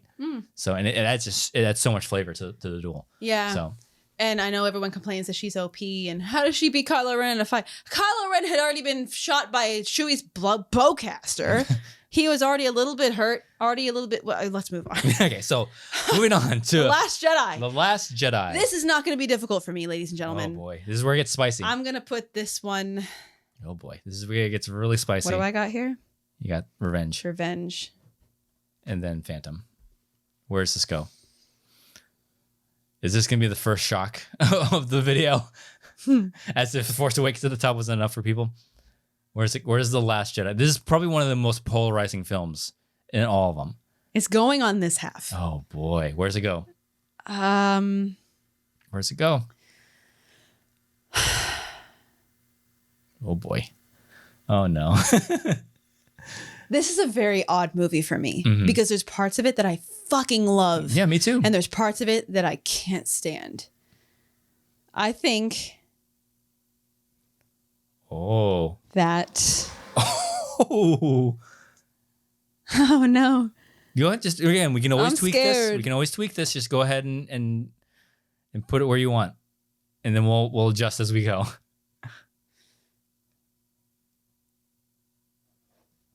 Oh no. Oh wow. I think I'm gonna put it there. Wow. For now. Wow. I don't like Canto Bite. I have issues. I have issues with Canto Bite. Like they did Rose and Finn so fucking dirty in this movie. Mm-hmm. They wasted them. Absolutely. Ryan Johnson. I mean, I know it's not all him, Mm-hmm. but I think Rose and Finn were wasted in this movie. Mm-hmm. Like the whole Canto Bite thing, it ended up being like so pointless. Yeah. Oh, we found a code breaker. And then it ended up like not even fucking mattering. Yeah. Like it's so stupid.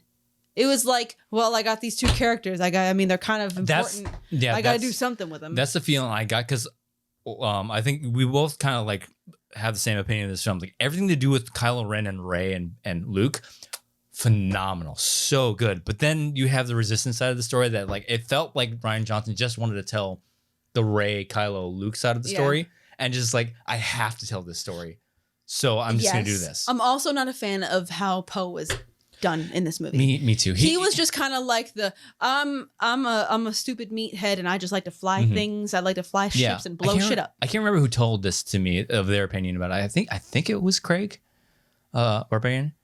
I think he said like he pointed out it's like it felt like Johnson just gave characters weaknesses where there really were none to begin with, just to have them to give them something to do. Kind of. That's what it feels like. It's like, I mean, Finn maybe, but like Poe is like, I never got that he was like this trigger happy, like, hey, yeah, let's blow that one up. Trigger happy meathead. It's like, oh, so we blow that one up. Yeah, like he doesn't know how to lead a group. It's like when you look at it in The Force Awakens, like, yeah, this guy is a competent leader. He knows what he's doing. Because like he had to come up with a plan really rapid quick. It's like, all right, so we do this and we do this. All right, let's go. I mean, he was totally in control. Oh yeah. Oh, in the Battle of Starkiller Base. And then in this movie, it's like, can we blow it up? Yeah. It's just he was made to be like super impulsive, not thinking anything through. And Leia was admonishing him the whole time, like, oh, dead heroes, no leaders. And yeah, I think my biggest gripe with the Resistance side of the story is the way Holdo was handled. It's like, why not tell him? Well, and I know Why not tell him? I know a lot of people are like, oh, clearly you were in the military if you think she owes him any kind of explanation. It's a voluntary military. And like people are like, oh, I'm throwing you in the brig for desertion. In a military where you're free to leave whenever you want. That kind of military? Yeah. It's not an official military. So it's like rank really doesn't matter other than, hey, this is where I'm getting my orders from. Right. And the thing that pisses me off the most is when Poe does find out the plan, he's like, oh, word, that's good. Let's go ahead and do that. It's like, that's a great plan. That's a great plan. Too fucking late for you to agree. You could have told him that like 5 hours ago and saved everybody the headache. So the whole Resistance side of the thing is where like the majority of my problems with this film lies. Yeah. But the other half of the film with Luke, Rey, and Snoke, everything with that side of the film is just so brilliantly done. It's crazy because this is probably one of my least favorite movies, if I'm going to be honest with myself. Yeah. Yet I feel like it has the most scenes that I could quote the entire scene. Yeah, the Snoke scene. Like, yes. The Snoke scene with him and Kylo, with the very first scene that they're in together. I've given everything to you. And like, I also, the scene with, where Lucas is telling Rey about, seeing Ben Solo and, I saw darkness. Right. Yeah, that one. Oh, and the end of everything that I love because of what he would. That monologue is so good. I love it. And there's certain scenes that I could quote, maybe not right now, but there's certain scenes that I could quote word for fucking word. Yeah. Even though this is one of my least favorite movies. I anything between Rey, Snoke, and Kylo Ren and Luke is so good. Like the scenes on Octo, they're okay. I like them. I really do. But like, I don't know, anything that has to do with like Snoke, oh, it's so good.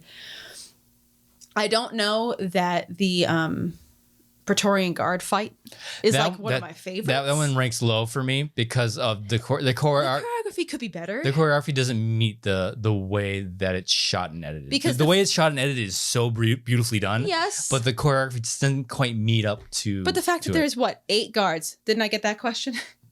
Yes. How many Praetorian Guards are there? Yeah. I don't remember. I actually don't remember what match that was. But I think there was 8 guards, and the fact that there's 8 on 2, you would think that they could just swarm them. But everybody's just like chilling in the background, like waiting for their turn. It's very old kung fu movie where they're just kind of. I'm just gonna pose until it's my turn to attack. Like it's not my favorite. It's not the best in my opinion. Yeah. There are parts of it that are great. The lightsaber with how it ultimately ends with the passing. Oh, with the yeah, that's brilliant. Yeah, that's good.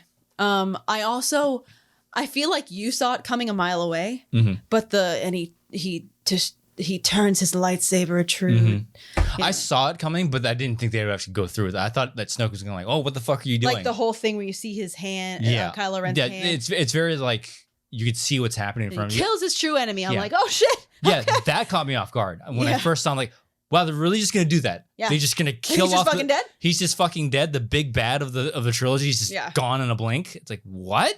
Mm-hmm. So like it felt too easy. Yeah, it felt way too easy. But also, that was kind of the point. Yeah, he's like Snoke he was being so arrogant to say that I can see his every intention and I see everything he's doing, but Kylo Ren's like, actually, bitch. Yeah, I think what this film does for me the best out of all the films, I would say, is the whole like perception of the Force type of thing.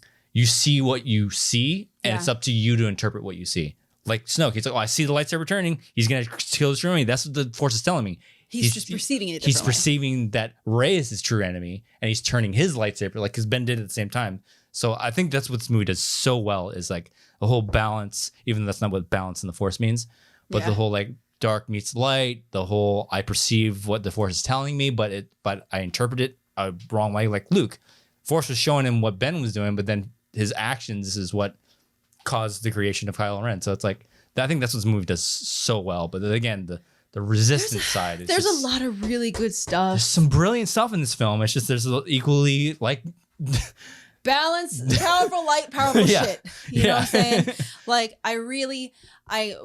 we mentioned before, I forget what movie we were talking about, but one of the things that I don't enjoy about this movie, and I don't mean to shit on these movies, certain ones, but like one of the things that I really don't I mean, part of a ranking is not liking some shit, right? Otherwise they'd all be number one. Yeah. But like one of the things that I'm not crazy about is the very like Marvel type humor. Yeah, that's another thing I don't. I understand that you got to add some levity to these scenes. I get it. But I really... Listen, I understand that you can't really go for too much realism in a movie about space wizards. Yeah. But you're in the middle of a battle where people have blasters and lightsabers and things that can kill you in 2 seconds. Yeah. And you're going to start quipping, need a lift? You know, and the one scene that I have to look away from the screen when it happens because it makes me so angry is when they're on the supremacy, right? I still know that name. And, you know, Phasma ordered them to be killed, a BL-155. Laser right? Axe, hell yeah. And, you know, they get away and now the fight ensues and all that kind of shit. And then you see BB-8 piloting the ATST. Yeah. And Finn and Rose they look at each other. Stupid ass look. They do that several times in this movie. Oh, it makes me want to rip my hair out. That's the thing I do not like. The thing I like the least about the humor in this film is not only is it like just like ill placed, it's self aware of itself.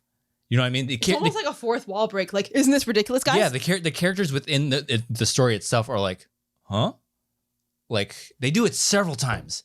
I can't stand There was another time. It's like, oh yes, he can, and Finn and Rose do that. Oh what? Yeah, when they were talking about the Master Code Breaker. Yeah, it's like, oh, it sounds like this code breaker fella can do a lot of things, and he's like, oh yes, he can. And like Finn and Rose, like, what does that mean? Gross. Yeah. And second of all, it's when they gave each other that look, and it was more so with the BB-8. Yeah. In the ATST that I'm like, I can't even look at the screen because it makes my skin fucking crawl. I just don't like those moments where we're in the middle of a life or death battle and you make some dumbass joke. I hate it. It's very Marvel. Yeah. I know Marvel's good and whatever, but that's one thing that I hate about it. But speaking of BB-8, BB-8 is so misused in this film. Like he's used the whole like shooting Kanto coins at guards. So perfectly used in The Force Awakens. Yeah. He emotes so much and like comparing the two humors of these films, it's like it's not that the characters are making jokes in The Force Awakens. It's just situations they find themselves in are a little goofy, and like the banter between them is funny. This is like they intentionally try to be funny. Yes, and it feels forced. I'm trying to be funny right now. Like your mom jokes in Star Wars, really. Fuck yes, yes. Yeah. Oh my god, I forgot about that scene. Your mom joke. Yeah, and I think one of the least favorite things about this film also is how greasy everybody looks. Yes. Kylo Ren's hair is in episode 7 and episode 9, Herbal Essences commercial. Episode 8, it's like he dumped Crisco on his head. And his outfit, what the fuck are we doing here? Yeah. Like whoever did the costume design on episode 8, his guy. Yeah, his outfit in The Force Awakens is so perfect. Yes. It's so good. I don't like episode 8 because it makes him look so like boxy and well, because his belt is like chest high. Well, I feel like it's like his shirt is so puffy too. Mm-hmm. It's like he's got a winter coat on or something. Yeah, he's got like a winter vest on and it's just, what is it? The North Face that all the bitches wear? I feel like it looks like that. And I hate it so much. And I also don't like Rey's hair. I don't like the Qui-Gon look. Yeah. I don't like it either. It fit Qui-Gon, whatever. But it makes Rey look like a girl in 8th grade. Mm-hmm. That doesn't know what to do with their hair. I mean, same. But like, I really don't like it. It's not Rey. Because Rey really like her outfit either. Yeah. Rey's identified by the buns. Like you immediately like, because Star Wars is all about silhouettes. And when she looks to the side, if you just looked at her silhouette, it's like, oh, it's Rey. If you do that with her hair in The Last Jedi, it's like, who is that? Like I said, I don't know what cinematography means. Mm-hmm. I don't know what high production quality. I don't know what any of that shit means, but I do know that I don't like the costume design in this movie. That's one thing that I am You sure don't like the hair, makeup, and costume design. I don't like hair, makeup, and costume design. Yeah. Snoke, whatever.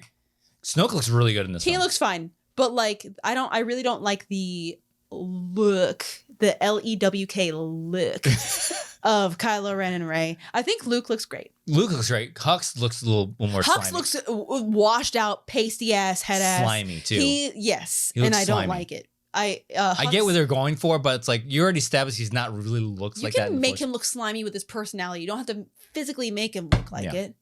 He's supposed to be snooty and snobby, not slimy and gross. Yeah.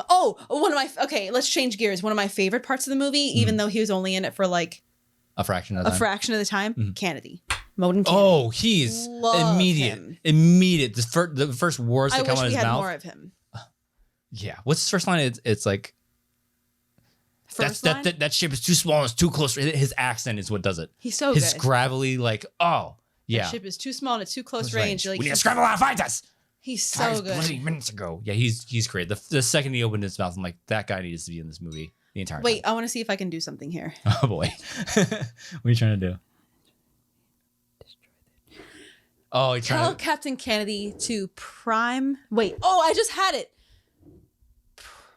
You got it.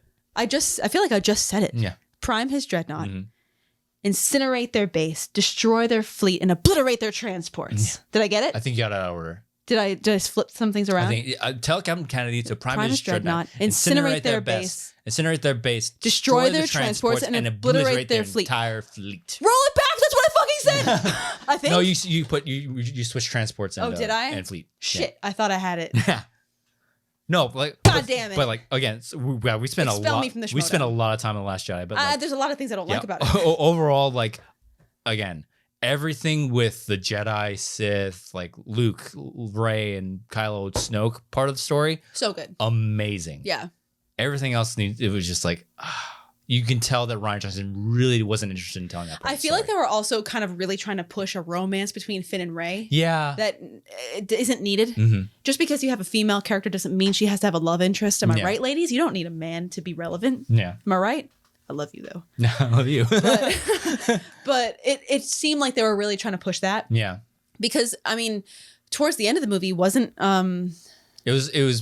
was like Finn was interested in Rey, but then by the end he's more and like Rose gives him that weird fucking kiss, like I saved you, dummy. I hate that part too. Yeah. Oh my god. Yeah. I wish they would, like they said, Rose got done dirty. Both of them did. You had a really good character. You had the bones for a really good character. You just kind of wasted her. And Rose, she seems so knowledgeable and so useful. Mm-hmm. Like, but she had nothing to do in this movie. Yeah. Hey, let's go to Canto Bight and find a guy with a fucking flower on his jacket. Yeah. So dumb. Anyway, let's go ahead and move on. We spend a lot of time on The Last Jedi. I don't like the Cantonica scene. I just don't, for many reasons. The long goodbye, I fucking see you, and I hate you. Oh, God. Let's not go down that hole. Let's move on to episode 9. Episode 9, The Rise of Skywalker. This movie gets so much hate. So much hate. So much hate. So much hate. I mean, some deserve it. I will say. Some of it I get. Some of it I get the criticisms. But out of the 3 movies, best Rey costume. Oh, I love Rey's look in this film. Oh my god, I love it. So let's go ahead and put it where you want to. So where does the Rise of Skywalker fall in this ranking? Oh no. This is where it gets spicy again. I already know. I can already tell. I know where I rank it, but I'm curious to see where you rank it.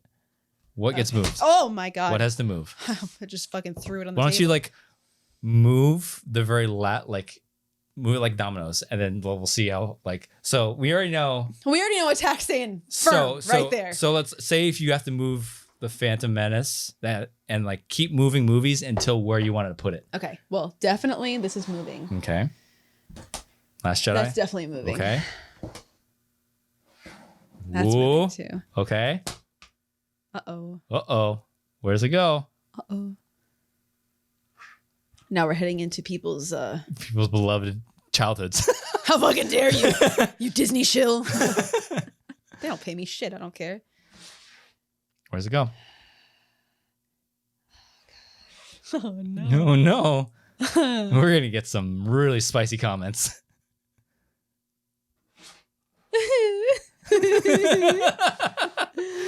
Okay, where does it go? Oh wow. I feel like I already know and I'm just trying to avoid it. Come on, go ahead. What? Oh my god. Okay, come on. Don't judge me. I don't care.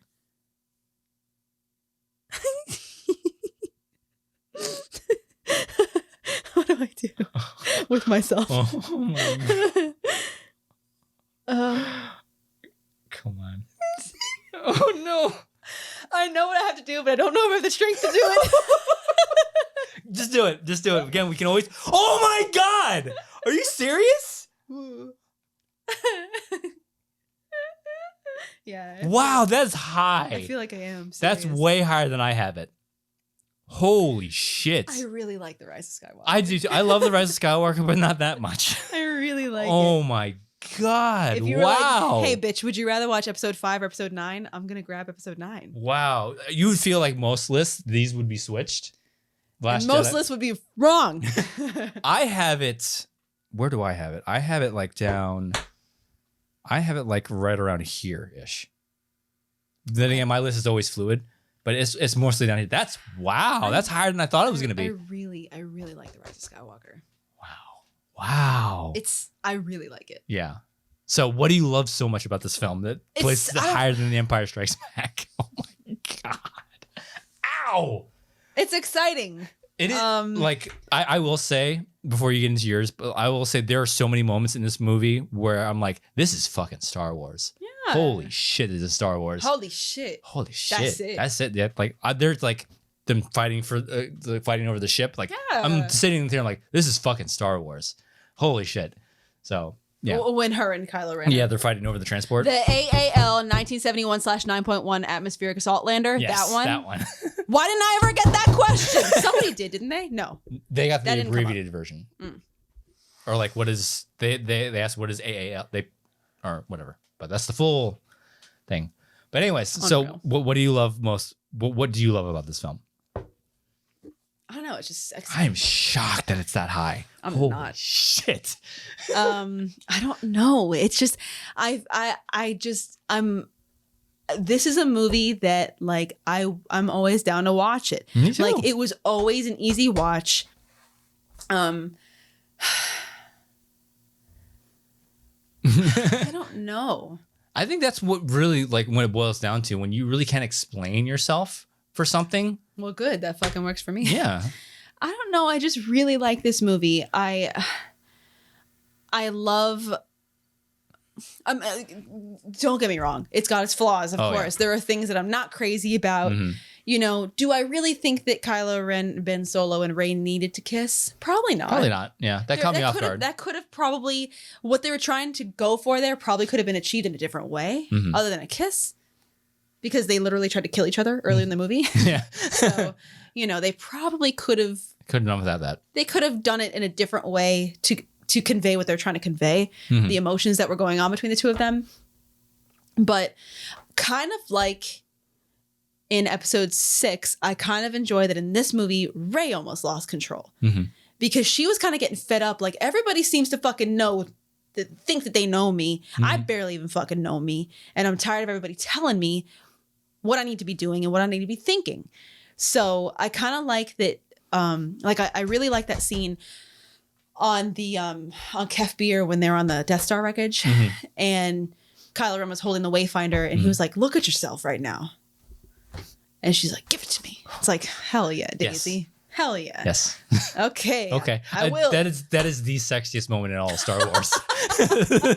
Her line and Kylo Ren's reaction, like, oh my God. When she says give it to me and he just does that like the shudder, it's like, yeah, I feel you. Me too, Kylo. Yep. Me too. But I love that scene. And the whole like when she says it again, like the give it to me. Like it was so good. It was so, and that was her Luke return moment of like, I'm about to fucking lose it here. Like I'm right on the edge. But luckily she kind of didn't hold herself back because he's like, no, if you're going there, we're going fucking together. Crack. And then he, smashed it. And then they almost fight to the death. That honestly, the Kylo Ren Rey fight on the Death Star wreckage is probably one of my top. Wow, really? Yeah. Lightsaber duels. I do like the choreography for it, but it's like I like the emotion in it. It's almost the opposite of the Last Jedi throne room duel. Like I love the choreography there. Don't like how it's shot. Love how this is. That means nothing to me. I don't like how this is shot and edited, but I really enjoy the choreography. What do you mean how it's shot? Like the angles they choose and how it's pieced together and angles and everything. This is a masterclass in editing and cinematography for the fight scene. But the choreography is just it's almost lazy. There's got to be somebody else out there that feels me. Like, oh, the editing and the way that they fucking shot it and put it together. It's what? It's how else would you rather they have shot this? It's too cutty. It's too Hollywood. Like too. And you don't think that Praetorian Guard scene was too Hollywood? No. What I'm saying is, like, if you were to compare these two, this is more like we're trying to cover up our actors' movements. Okay. This one almost doesn't try to hide it. You know what I mean? There's more sweeping long takes, and the cuts are done so precisely, I guess, and purposefully. This is more like, all right, we're gonna shoot as much coverage as we can, and then we'll make it look cool. And we want to make it look. We'll cut where we can. This almost seems that they knew exactly where they wanted to place the camera. They knew exactly where they wanted to cut and when they wanted to cut. This one, it felt like, all right, we're gonna film the entire fight, and then we'll piece it together in the edit. We'll see what we get. But the choreography is great. The choreography here wasn't as good. Anyways, I like this fight scene more. I do too. I just wish like the editing and the cinematography would meet up to the choreography. I'm their ideal fan. I'm so simple minded in that regard that I'm just like, I like this one more. I don't give a shit. I never look at a scene and I'm like, wow, that they should have done it from a different angle. I don't fucking care. Was it cool? Yeah. That's enough for me. Yeah. I love that scene. I think it was less the choreography and it was more the emotion for me. Because what I really love is that I feel like in a lot of, not even just Star Wars, I feel like in a lot of movies, they kind of, when people get into fights or whatever, they kind of take out, I get it, it's entertainment, it's not necessarily supposed to be realistic all the time. But I feel like when people fight, they have endless amounts of energy. Yeah. I never get fucking and they get exhausted. They get exhausted in this fight scene, and like clearly, Rey gets overpowered, and she gets tired. Her wrist is hurting from when she healed the Vexus snake, right? Yeah, and that is canon. That's in the novelization, right? And so she's tired. Her wrist hurts, and he's clearly dominating the fight. But she absolutely is trying to take him. She's trying to kill him, and then like I truly believe that he was trying to kill her until his mom because intervenes. For a while it was kind of like, you need a teacher, I gotta keep you around because maybe I can make you my apprentice. But in this scene I think he probably intended to kill her. And then Leia swoops in like, not on my watch, and she whispers to Ben. He gets distracted.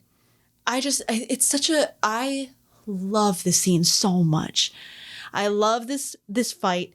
I love that Leia is able to distract him with one word, just his name. Distract him enough to where he literally could have died.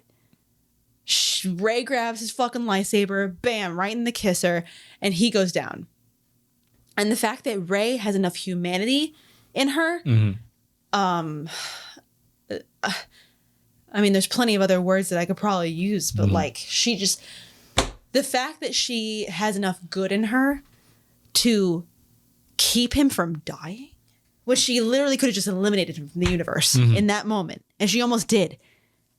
She gave a fatal blow and she goes, I guess I could heal him. And then she does it and keeps him from dying. And she doesn't yell, scream, I hate you, you suck, you're a terrible person. I did want to take your hand, Ben's hand. Like, there's good in you and I know there is, and this is almost like me giving you your second chance. Take it if you want. I'm going to take your ship though. So I do care about you. I'm stealing your ship. Bye. I care about that ship. So I love the fact that they are just kind of, I feel like it's a very raw scene. Yeah. He is at, I think quite literally the most vulnerable we've ever seen him. Oh yeah. And she takes, I don't even want to say pity, but she literally saves his life, says, maybe I'm giving you a second chance, maybe fucking do something with it because I believe that you still can. I still think there's light in you, just like Luke felt with Vader. And she saves him, but then she's like, can't live with, what she's done so far. I'm going to exile myself. I don't know, fucking like Luke.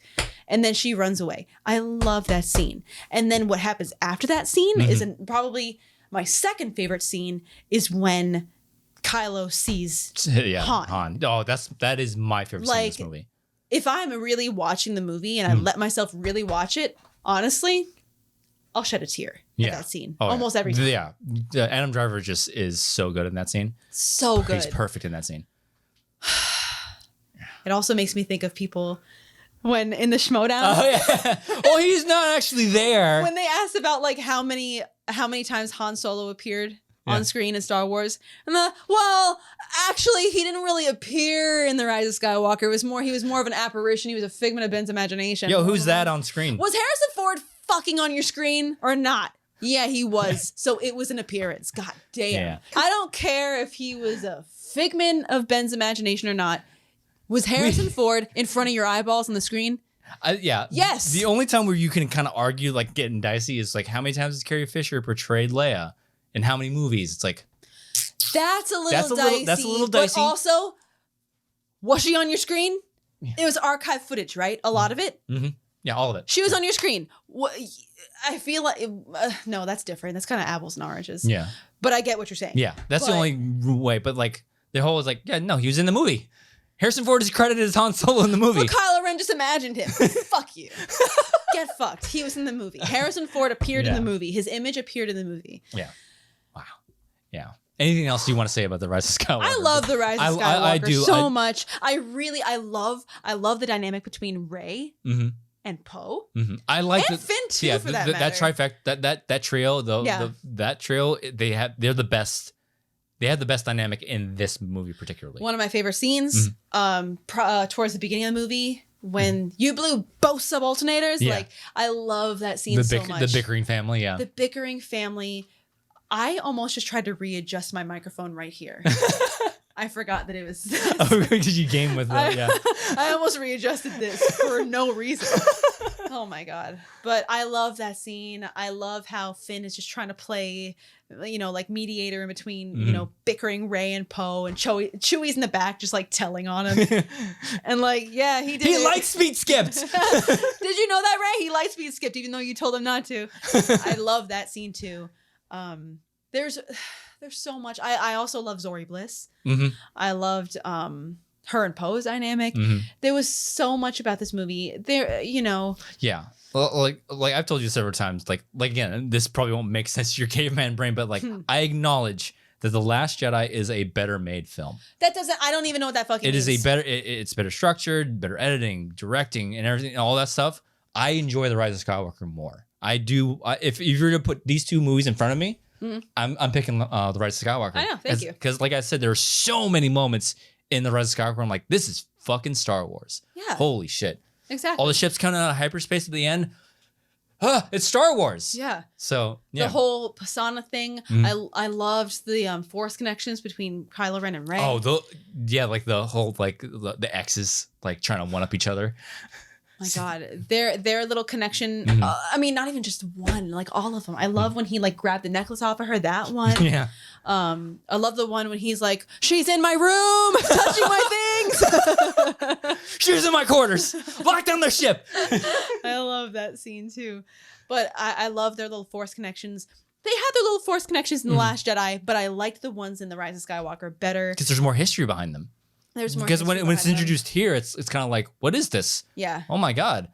But then here it's like, oh, you've wronged me. I don't want to talk to you. Yeah. But we're forced to talk. But I also love they made Kylo Ren vulnerable again in that one scene when they're in the hangar and the Falcon like pulls up and he's like, you know what you have to do? And she's like, I do.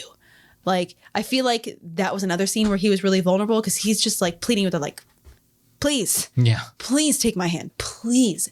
And she's like, yeah, I know what I have to do. I'm gonna jump on this fucking ship away from you. Yeah. Oh God, I love this movie so much. Yeah. Anything that you don't particularly like about the film?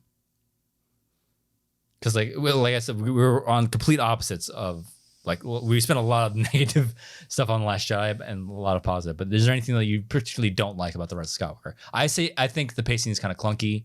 It's very like. I feel like there was a lot of stuff they were trying to pack into one movie. Yeah, there's a lot happening that you're pulled from one place to another of like chasing something like a MacGuffin or whatever. Yeah. But other than that, yeah. You're learning about Rey's past with her parents, but you're also learning about like and the whole Palpatine thing. The whole Palpatine coming back. That could have been handled a little bit better, but it's basically spelled out for you, and like people are like, I don't get how Palpatine came back. It's like they spell it out for you in one scene. You just chose not to listen. And I know it all seems very convenient, but isn't a lot of things in a lot of movies. Yeah. If things that happen in movies were as convenient as we think they should be, there wouldn't be enough fucking material to make a full-length movie. Yeah. Like, if things happened logically in some of these movies, the movie would be like 30 minutes long. Yeah. Let's keep it real.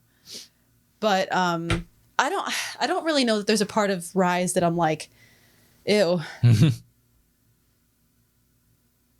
Yeah, I think a lot of my issues with The Rise of Skywalker are just like technical, like filmmaking issues, like storytelling motifs and whatever. Yeah, because it did kind of feel like I really hate the fact that it was like Ryan, JJ, and JJ kind of had to almost like, not that I think Rian Johnson did anything bad or ruin Star Wars, but it was almost like he tried to set up a story. Ryan tried to set up his story. And now JJ's got to come in and be like, well, I want to tell my story again. So I got to pick up the pieces that Ryan left me. And I got to pack it all to make it all make sense into my last That's movie. a discussion. That's a whole nother topic. Good question for another time. Yeah, that's a whole discussion we can have for an entire hour about our thoughts on that. But yeah, it did feel like a lot of like. It did feel like there was a lot. Well, it's my turn. Yeah. Yeah. You didn't do what I necessarily wanted, but I guess I'll do this now. Yeah. There's just a lot of stuff that had to happen within the time span of the movie. Yeah. And it's just, so. Yeah. One thing that I'm not really a fan of, I think one of my least favorite moments in the movie, admittedly not having watched it for a very long time, but I think one of my least favorite parts is when Poe, Finn, and Chewie are lined up to be killed, and Hux is like, I'm the spy. Do it. I'm the spy. Yeah. It was just so anticlimactic, and like, I think the audience is dumb, so I'm going to spell this out for you. Like, and just put it right. I'm going to spoon feed it to you. I don't know how it should have been done or how I think it should have been done. I don't have all the answers. I already told you I have a primate brain. But I think it could have probably been done a different way and not so in your face. Yeah. And the whole like, what? I knew it. It felt like another Marvel moment. I will say the humor is better in this one. The humor is better. Yeah. There are some times where it does feel kind of marvelly, especially in that scene with, they're bickering right before they're about to be murdered. Yeah. I'm sorry, is this a bad time? Yeah. And it's like, dude, I'd be fucking crying in that moment, not thinking of jokes that I can burn my friend with. But yeah, that was probably one of my least favorite moments. I feel like I could honestly go on and on about this movie. There's things I like about it. Yeah. Like, I also liked the I like that Finn almost kind of finally got to take the upper hand. Well, I mean, like we saw him take the upper hand with Phasma in The Last Jedi with like, yeah, let's go fucking chrome dumb. Yeah. Like, but I also liked in this movie when Hux was like, shoot me in my... Yeah, and he shoots him in the leg. And he, one final act of defiance, like, I don't have to listen to you. I'm going to shoot you in your leg, idiot. Yeah. Like, I liked that. Oh, my God. Richard E. Grant. Oh, he's perfect. He was a perfect casting. So good in this movie. Yeah. Oh, man. I loved that character. I wish we'd gotten more of him. Oh, man. He was so good. Imagine him with Kennedy. Yeah. In a movie. They both got underutilized, I think. At least Kennedy was criminally underutilized. He was so good in that role. Yeah. But at least a Legion General got to be in the whole movie. Yeah. Kennedy was just like 5 minutes, maybe. But I really, there's no shortage of things that I love about this movie. I really, honestly, apart from the whole I'm the spy, I'm not really sure if there's a part of this movie that I'm like, fuck. Yeah. I don't think. Yeah. I really enjoy this movie more than most people do.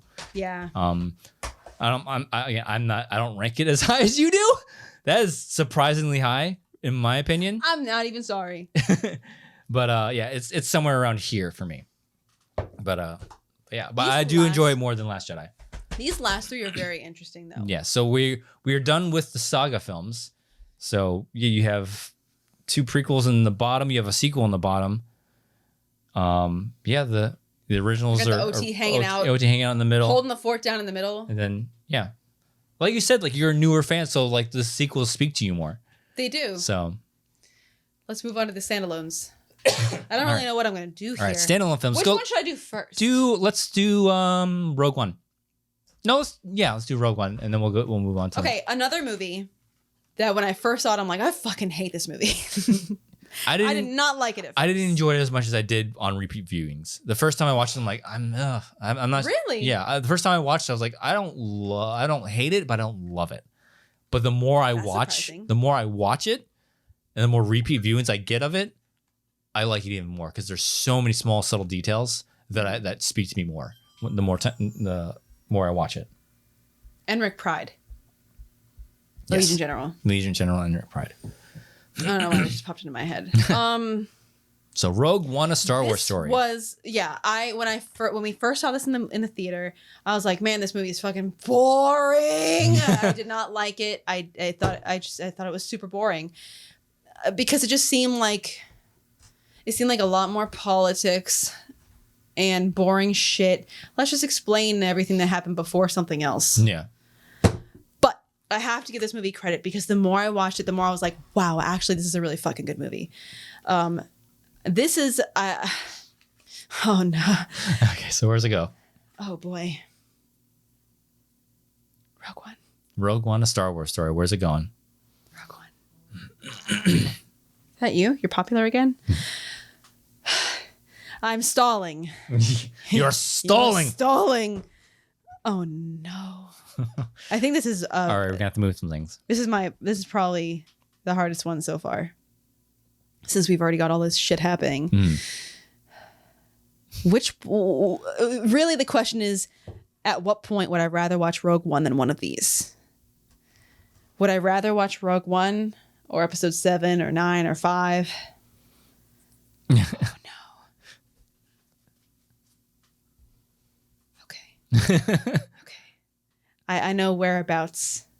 All right. I know. I kind of know where, kinda. Maybe I should have given this more thought before. Again, we can always adjust after and make your final like closing remarks, basically. Oh no. So now we're like getting into the realm of how high is it?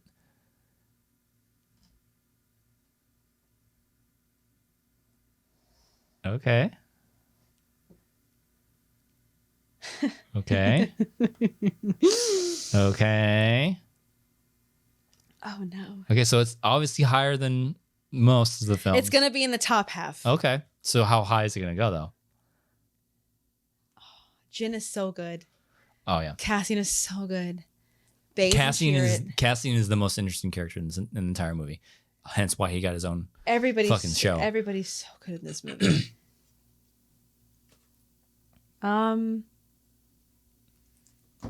Wow, that's higher than I thought it was gonna be. I think I'm gonna put it there. Wow. This movie really grew on me. Yeah, me too. Like I said, really initial watch, I didn't like it as much as everybody else did. I'm surprised that you didn't like it. I didn't like. Everybody was like, "Oh my god, it's so good." I was like, "It was fine," but then I kept watching it, and I was like, "Wow, now I get it." Yeah. Yeah, like every time I rewatch it, it kind of crawls up my list. But yeah, agreed. This movie, I mean, basically a prequel to A New Hope. Mm-hmm. I feel like I'm kind of falling prey to when I entered the fandom. Mm-hmm. But I don't care. I'm not going to apologize. Yeah, the only Disney era film that's low on your list is The Last Jedi. It's not the best. I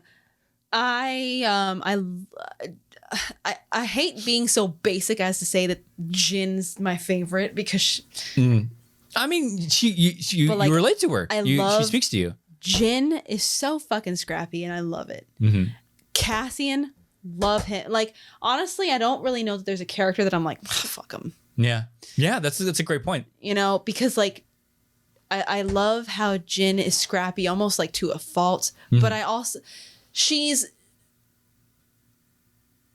I think one of my favorite Jin moments is because she almost seems like stubborn and headstrong to a point where, you know,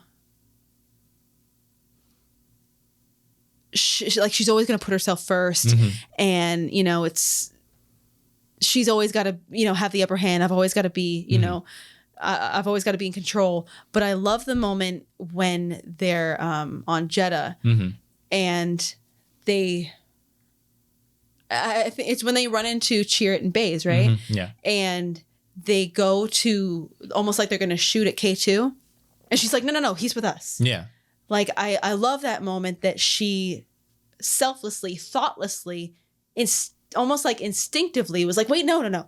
Like, I'd almost rather sacrifice myself than let you shoot him because he's important. I love that moment because it seemed almost... It seemed a little out of character almost a little out of character for her, that because they definitely were bickering. Yeah. So I really enjoyed seeing that side of her to be protective over somebody else for a second instead of just being about, you know, only me kind of thing. But I love that Jin, she's kind of had to fight like since she was a baby. Like, since she was 6. Ever since she was a tiny little girl, she's had to fight. Same with Cassian. I've been in this fight since I was 6 years old. So they've both, nothing's been handed to them. Yeah. They've had to fight since they were like literal kindergartners almost. Yeah. And I love that they both had to fight, but they both have such different experiences because she grew up, you know, farmer kind of life, right? Lamu? Yeah. Lamu? Lamu? Yeah.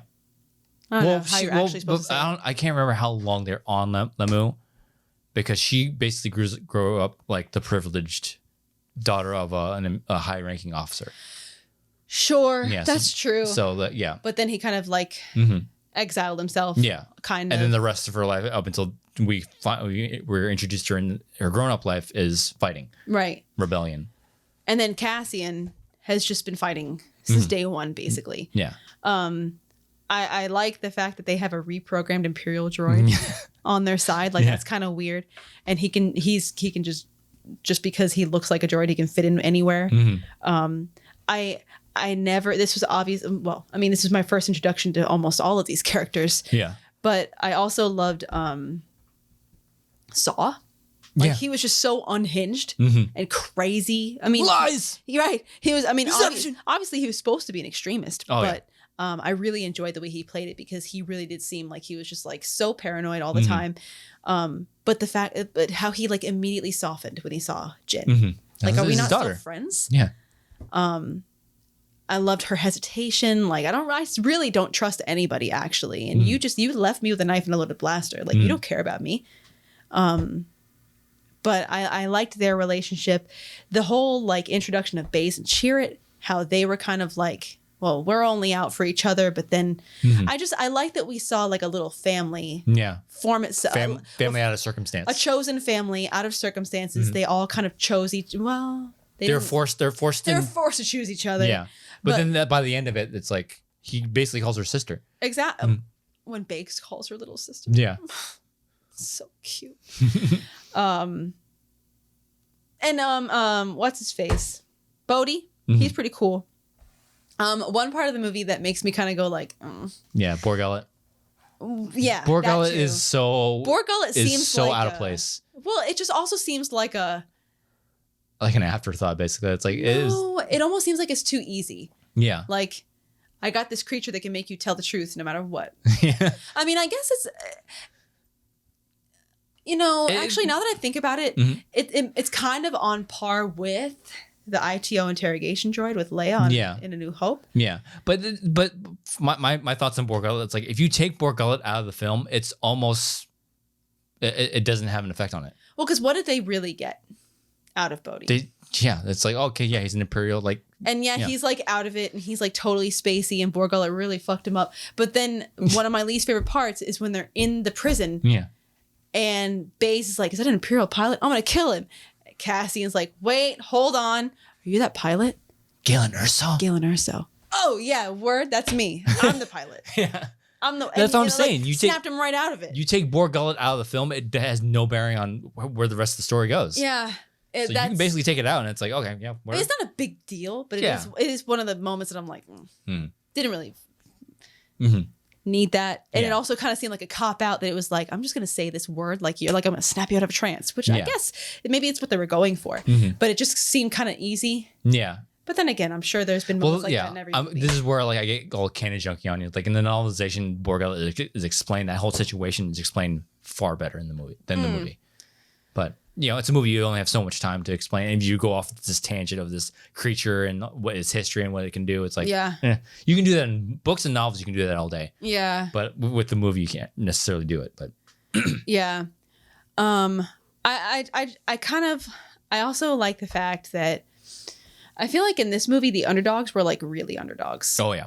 Like in other movies, the underdogs, it was kind of all, they still had an upper hand a lot of the time. Yeah. They still had obvious like strengths and whatever. Gifts. This one was just like a band of fucks that are just like, band of nobodies. Hopefully we can do this. Yeah. Like they didn't even really think so what do we do? I'm making this up as I go, man. Let's exactly. Just go. They just seem like they were just I got no plan. I just got hope. And that was kind of the whole theme of the whole movie is this is where you're going to get annoyed with me now that, the Smallrun's over, I'm getting into D&D. This is the most D&D type of story out of all of these, all of them. It is a group of people that are forced together, have nothing in common. You have a basic space wizard, Chirrut, and you have like your big gun, your bays, you have like this group of people you never put together. Yeah.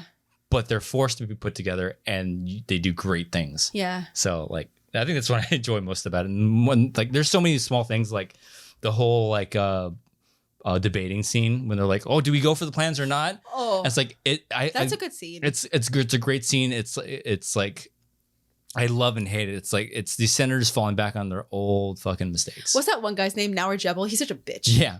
Oh my god. It's like it's clearly the thing you need to do to that's better for the galaxy, and you're afraid to do it, and you're still falling back. It's like, oh no, I don't want to do it. Yes, because you're building this whole rebellion. Yeah. And then the time finally comes to maybe deploy it, and it's like, I don't know, guys, kind of scared. Yeah. What are you fucking doing then? Yeah, and my least favorite line of that whole scene is like, if it's war you want, you'll fight alone. It's like, so then what are we doing here? So you're just building up all these arms to have a conversation? Yeah, if it's war you want, you'll fight alone. Like, literally, why do we have this rebellion if we're not going to fight? Yeah, it's like you have a group of people that stabs people and kills people exactly all the time. You don't want to fight. I feel like she, out of all of them, was probably the one that was Tyner Pamlo. I feel like she, out of all of them, was the most like on the fence. Yeah. But like Now Jebel was just like Now Jebel was just like scared. He just didn't want it because he knew. Yeah. And then like, what's that one guy's name? Vast Vesper. Vast Vesper. Played by Ferris. Ferris. when he's just like, oh, what are you gonna take the test of the words of a criminal? Yeah. Like, bitch. But yeah, that was a good scene. It's a good scene. It's like, but the thing I love most about that scene is like Radis and Jen are like, Radis this is down. Yeah, it's like, this is what we need to do. It's like, Yeah. let's stop talking about it and let's just do it. We have to fight this. I do love Radis in that scene. Yeah, Radis he's is just fucking down great. to clown, and I love it. I love that he's just. I feel like the Mon Calamari are really quick on their feet if they have. They swim quickly. Tentacles, whatever they have. They have feet. But the fact that like later on in the movie, and you know they got the issues with all the you know Star Destroyers or whatever, and he's like, "Give me a hammerhead, I got a fucking solution." Like right away, he knew exactly what he wanted to do, and it was just so quick. Solves a lot of problems in like one fell swoop. I just love how he doesn't really he didn't overthink things. He just was he was more reaction than formulating an attack. He was just kind of like, this is what we gotta do. That's what like everybody else is second guessing their decisions, and he's like, no, this is what we need to do. He was he was definitely the like, yeah, I'm gonna take action, right? I did love how fucking down he was in that meeting. There's one thing that I do like when they find out that they're on Scarif, and they find out that Radis returns to his ship and he's going to fight, and then fucking what's his name, Antok Merrick and the other guy, what's his name, Draven. They have this 90s like look into the camera moment. That was like clearly a trailer look. Yeah, it's like. Oh wait, what was that guy's name? Draven. No, the guy who was like, "Hey, mom." Tenziga Weems. That's the one, yeah. Imperial. What did he say? Imperial transmissions, mom. Imperial transmissions, mom. Ma'am. So cute, so adorable. Yeah, that was definitely a moment that was like trailer we moment. need a trailer shot. We're gonna look at each other dramatically.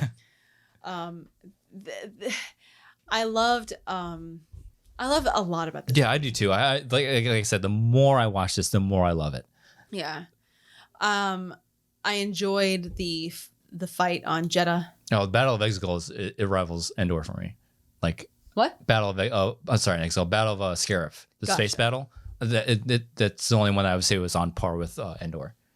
I could see that. Yeah. They feel very similar. Oh, they feel very similar. Yeah. They do.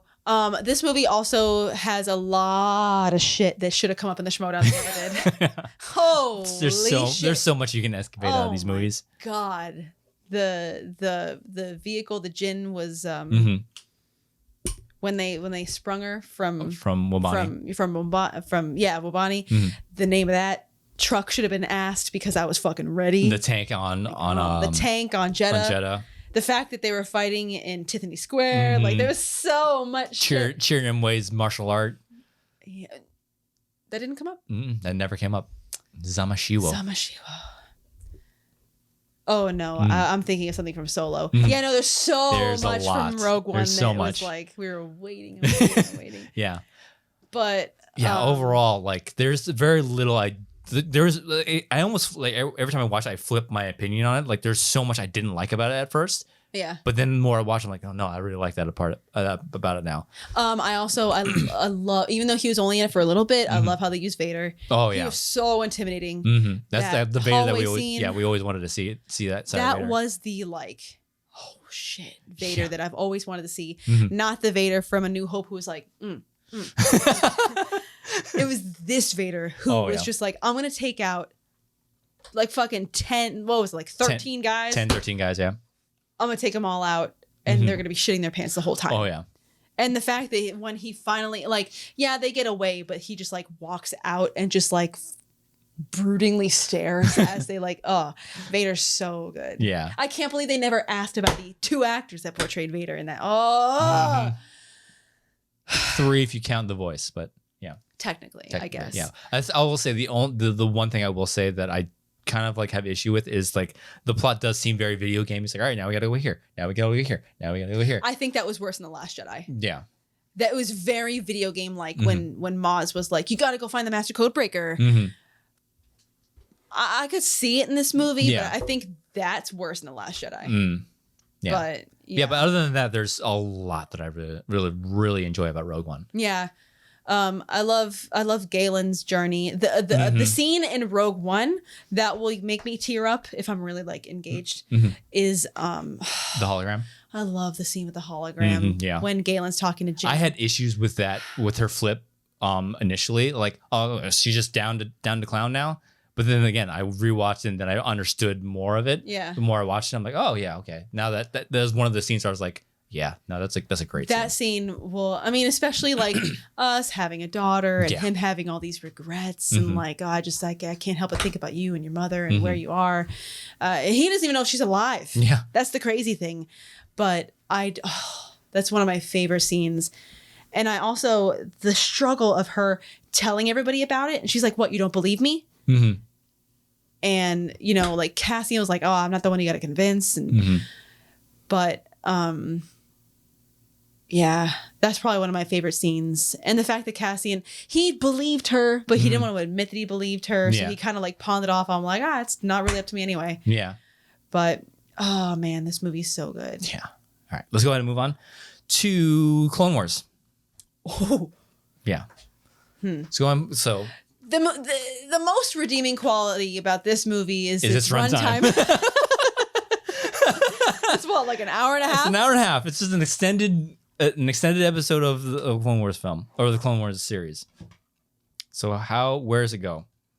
Because as far as like enjoyment and like it's the last on my list. The only it's not great. The only redeeming quality I have of it because I know where these characters end up, and Ahsoka is rapidly. We finally get to see Ahsoka. Yeah, Ahsoka is rapidly becoming one of my favorite characters in all of Star Wars. So knowing where she is ending up, and we have yet to have a conclusion to her story, the movie by itself goes here for me. It's like it's very last, but. It's enjoyable because it's an extended episode of the series. So where does it go? I feel like I already see something I want to switch. Okay, but we'll adjust it when your final thoughts. But where does the Clone Wars film go? Looking at you, that end. It depends on how low it goes. So what needs to move? I feel like everybody tells you should dislike this movie. Mm-hmm. There's some redeeming qualities about it. In the Schmodown, whenever anybody would spin this movie, they're like, gross, and they'd spin again. I feel like peer pressure tells me I shouldn't like it. But the more I watched it, the more I was like, it's not that bad. Mm-hmm. Maybe it's the runtime. Yeah, it's over quickly. It's just over quicker than the other ones. This movie's an hour and a half. Meanwhile, Attack of the Clones seems like it's fucking 5 hours. So what needs to move? I'm going to put...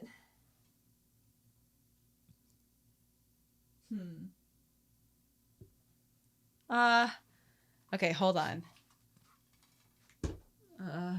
Oh boy. You're looking that side of the table like it's changed in the last 5 minutes. It's the same. Don't fucking talk to me like that. Oh wait, you want me to have a little extra space? Yeah, no, right there's fine. I already forgot which ones are which. What are we doing? Oh, you're so popular. Ooh, that's. Oh wait, that's one of our group chats. Mm-hmm. Oh, that's me. No, that's the same chat. Yeah. So where's it going?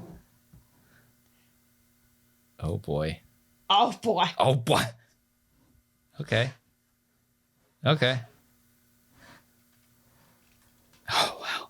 No love for Attack of the Clones. Fuck Attack of the Clones. Wow. I feel like comfortably that's where I'm going to put it right now. Yeah, I would swap the two, but you know. You would swap Attack over. Wow. Even for runtime alone. Wow. So why so serious? Why so low? It's a little cheesy. Yeah. I mean, rightfully so. It's a kid's show. It's basically a 1.5 hour kid show. It's a little cheesy.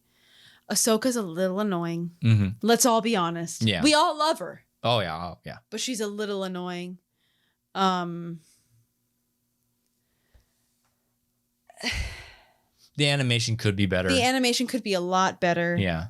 Especially for when it came out. It's like you compare it to other anime movies that came out in when was it? 2008? Yeah. It's like what happened? Yeah. It's not the best. There are parts of it that I like. The B1 battle droids, hilarious. Oh yeah. Hilarious. Probably the best part of the We movie. got you outnumbered. Outnumbered. Wait. One, two.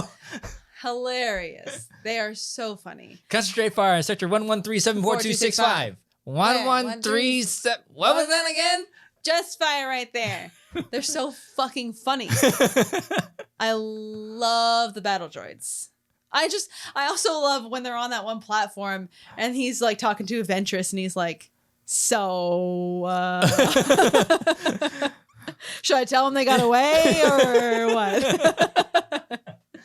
I know we're not supposed to snitch, but I also, when one of them gets like thrown off a ledge and he's like, why? Why?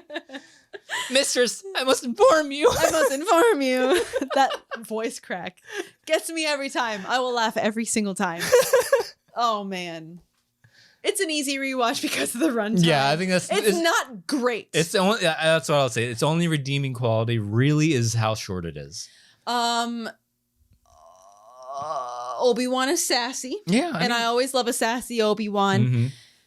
Anakin's a little arrogant, but that's also, I feel like it's true to his character at this point in time. I think another redeeming quality, we get introduced to a lot of people that are like, they're so synonymous with the character now. Yeah. James Arnold Taylor, it's like, yeah, it's fucking Obi-Wan Kenobi. You know? Yeah. Ahsoka, Ashley Eckstein, so synonymous with the character. See, I don't really have that big of a like connection to James Arnold Taylor because I didn't watch the series, show, the Clone Wars show. Is the only animation that I've ever seen of Star Wars that? Yeah. Yeah. Mm-hmm. Because honestly, the Obi-Wan could be a little better. It gets better. Okay. The more you watch him, it's more suited. Movie, it seemed like a caricature. It's because it's supposed to be this in between of Phantom Obi-Wan, like this kind of combination between Phantom and Revenge. He gets better in the show though. It gets better in the show because honestly, Obi-Wan coming from somebody who the only animated Star Wars that I've ever watched is this movie only. No, it's the Obi-Wan portrayal is a little lackluster. You need to watch I'll try to find a way for you to streamline Clone Wars and find the arcs that are the most important. Yeah, because his arc with Satine is heartbreaking. Satine, Satine.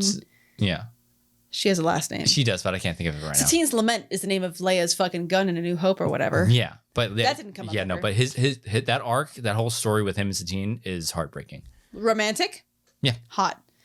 But I mean, this is coming. Take it with a grain of salt. Coming from the only Star Wars TV shows I've ever watched are the live actions: Boba Fett, Mandalorian, Andor, Obi-Wan. That's it.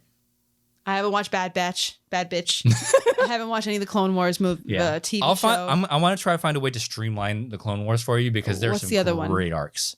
Rebels. Haven't watched Rebels. Haven't watched Resistance. Mm-hmm. I've watched the live actions. That's it. So I don't really have much. I can't really apologize for myself too much more. Mm-hmm. But it's lighthearted. Yeah, it's fine. It's kind of silly. It's lighthearted. I honestly, the Yoda leaves a little bit to be desired. The voice. Yeah. Like you said, they're kind of character at this point. A little bit of caricatures. Little caricature of the actual. Can we talk about Zero and how fucking dumb he is? Yeah, no, Zero is my least favorite in this part movie, of this movie. At least. Do you see him in any other show? Mm-hmm. Well, because you see Sice Noodles, they're like, yes. You know. I'm not sure if I want to spoil that for you, but yeah, she kills him. Yeah, is that what you're gonna spoil? Yeah, I fucking know that. I know I haven't seen it, but I know she kills him because they were in a romantic whatever. Mm-hmm. I don't really know why she kills him. I just know that she did. Yeah. He's so dumb in this movie. Oh, like he's so stupid. It's so bad. Oh my god! How we become rich with this? Oh my god! Oh my god! I don't think we need to spend more time on this movie because it's fine. It's there. It's fine. It's there. It's not that bad, mostly due to the runtime. The only reason it's on this list is because it's theatrically released. I wish it would have come up more in the Schmodown. Yeah. I think that a lot of people spun away from it Just because it was like almost like a meme that you're supposed to not like it. Mm-hmm. Ever since the 12th Moon Out came up, we dissected this fucking movie. And then it really never mattered again. Yeah. So it was really, I don't think I ever spun Clone Wars. I did, and I spun away. Stupid. I should have taken every time I spun it in 2 matches and spun away from it. I should have kept it. I kind of wish I could be like, hey, PJ, PLD. Yeah, send me the questions. No, don't send them to me. Ask them to me. Yeah. Yeah, we'll bring them on the show, and we'll like answer them. I'd have to watch it again because it's been a minute. Yeah. But like, yeah, I don't think we need to spend more time on this film because it's there. It's the Clone Wars. It's the Clone Wars. People love to hate it. It's okay. It's not that bad. It's only an hour and a half. Yeah. Grow up. All right, so now we get to the final movie. Solo, a Star Wars story. A Star Wars story. I like this movie. I do too. Hashtag Solo 2. Make Solo 2 happen. So where's it go? Oh, no. I like this movie. Are we going to have another shocker? Oh boy, what's moving? If we're going just solely based on which one would I rather watch. What needs to move? It's gonna be oh god.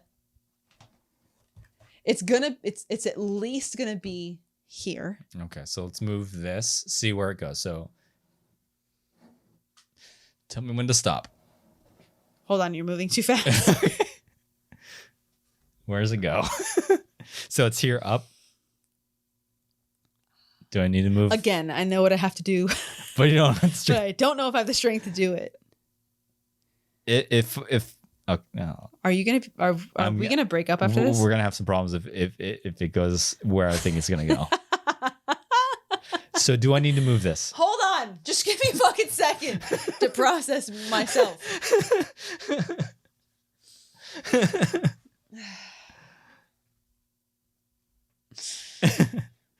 Yes or no? Do I need to move it? Come on. Don't pressure me.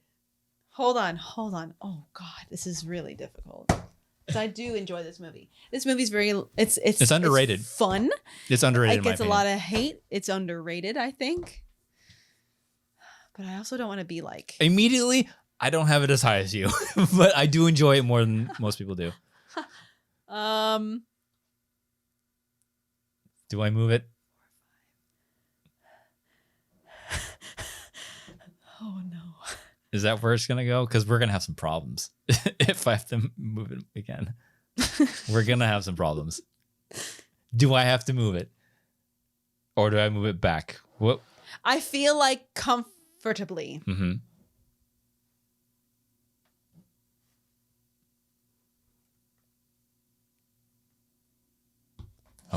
Okay. That's okay. Okay, I'll give that to you. Okay. Yeah, that's a good spot for your ranking. Okay. It could be higher. It's an enjoyable, but fun I feel like Star Wars film. I feel like out of respect, that's a good place for it. Yes. It could be higher, if I'm being honest. But I feel like just out of pure respect for the Star Wars franchise, that's an okay spot for it now. Yeah. Like I said, I think this is an underrated movie. The people that hate on this film do it just because it's like, oh, not my Han Solo. Kind of like JJ with The Force Awakens, where you just kind of have to, you taking on a daunting task. I don't know how to fucking say his name the right way. Alden Ehrenreich. Yeah. He took on a really daunting task of taking on one of probably the most beloved characters in film history. Mm-hmm. I think that's a pretty safe statement to make. Yeah, that's a safe statement. Han Solo? Hello? Mm-hmm. And you got to play, you're a whole new ass person and you got to play Han Solo. People are going to get mad at that. Yeah. Like, you're obviously not Harrison Ford. You don't look like Harrison Ford in the prequels, in the OT. Yeah. You don't necessarily sound like him. But then again, do any of us sound like we did 20 years ago? Yeah. There's a 10-year gap between the two characters, or two versions of the character. You're gonna somewhat look and sound different from when you were much younger. Mm-hmm. And also, what else are you supposed to do? If they're gonna make like a Han Solo origin story, obviously it's not gonna be Harrison Ford. Yeah. So he was already. I feel like he was at a disadvantage from day one. He was fighting a losing battle, basically. Losing battle, uphill battle from the day he was cast. Yeah. From the day he auditioned, probably. But I think that given the task that he had, he excelled. Yeah, I thought he did a really good job. I really enjoyed this movie. Mm-hmm. I have close to no problems with this movie. Mm-hmm. It's a joy to watch. It's fun. I would happily sit down to watch this movie. Mm-hmm. It's fun. It feels Star Warsy. Oh yeah. I'm trying to think of like what my favorite part of it would be. Donald Glover. Oh, he did a Lando. really good job as Lando. God. He's so good. I also enjoyed Beckett. Yeah. I liked Beckett and Val's relationship. I really wish we would have saw that group more. Yeah. Rio's funny. Mm-hmm. Oh yeah. Oh yeah. Oh. Greatest comeback ever. Oh yeah. Fucking got him.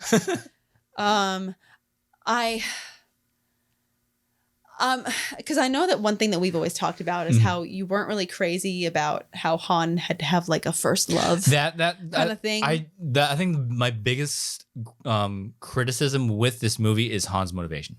It's like it was just purely romance. It's like give him something, because that's the struggle with the character of Han Solo. Like especially Ford said it himself, like he never really seemed to have so much bearing on the story. And the biggest thing he does in the saga films is his son kills him. That's the biggest, like the most motivating thing that he does is his son kills him and like scars him basically. That's the biggest weight he had on the story of Star Wars. So if you want to make him a more viable character, give him something more to fight for other than a romantic interest. A girl we know he doesn't end up with. I think that was the thing I had the most problems with. It's like, because like there's all these other canon books, like Leia has a romantic interest in in Princess of Alderaan. It's like I know they're not going to end up together. So why should give me a reason to care about this character when I know that they're not going to end up the love interest. Give me a reason to care about love interest, knowing that they don't end up with them. Knowing that I know they don't end up with this person. Give me more reason to care about. They did that for Kira.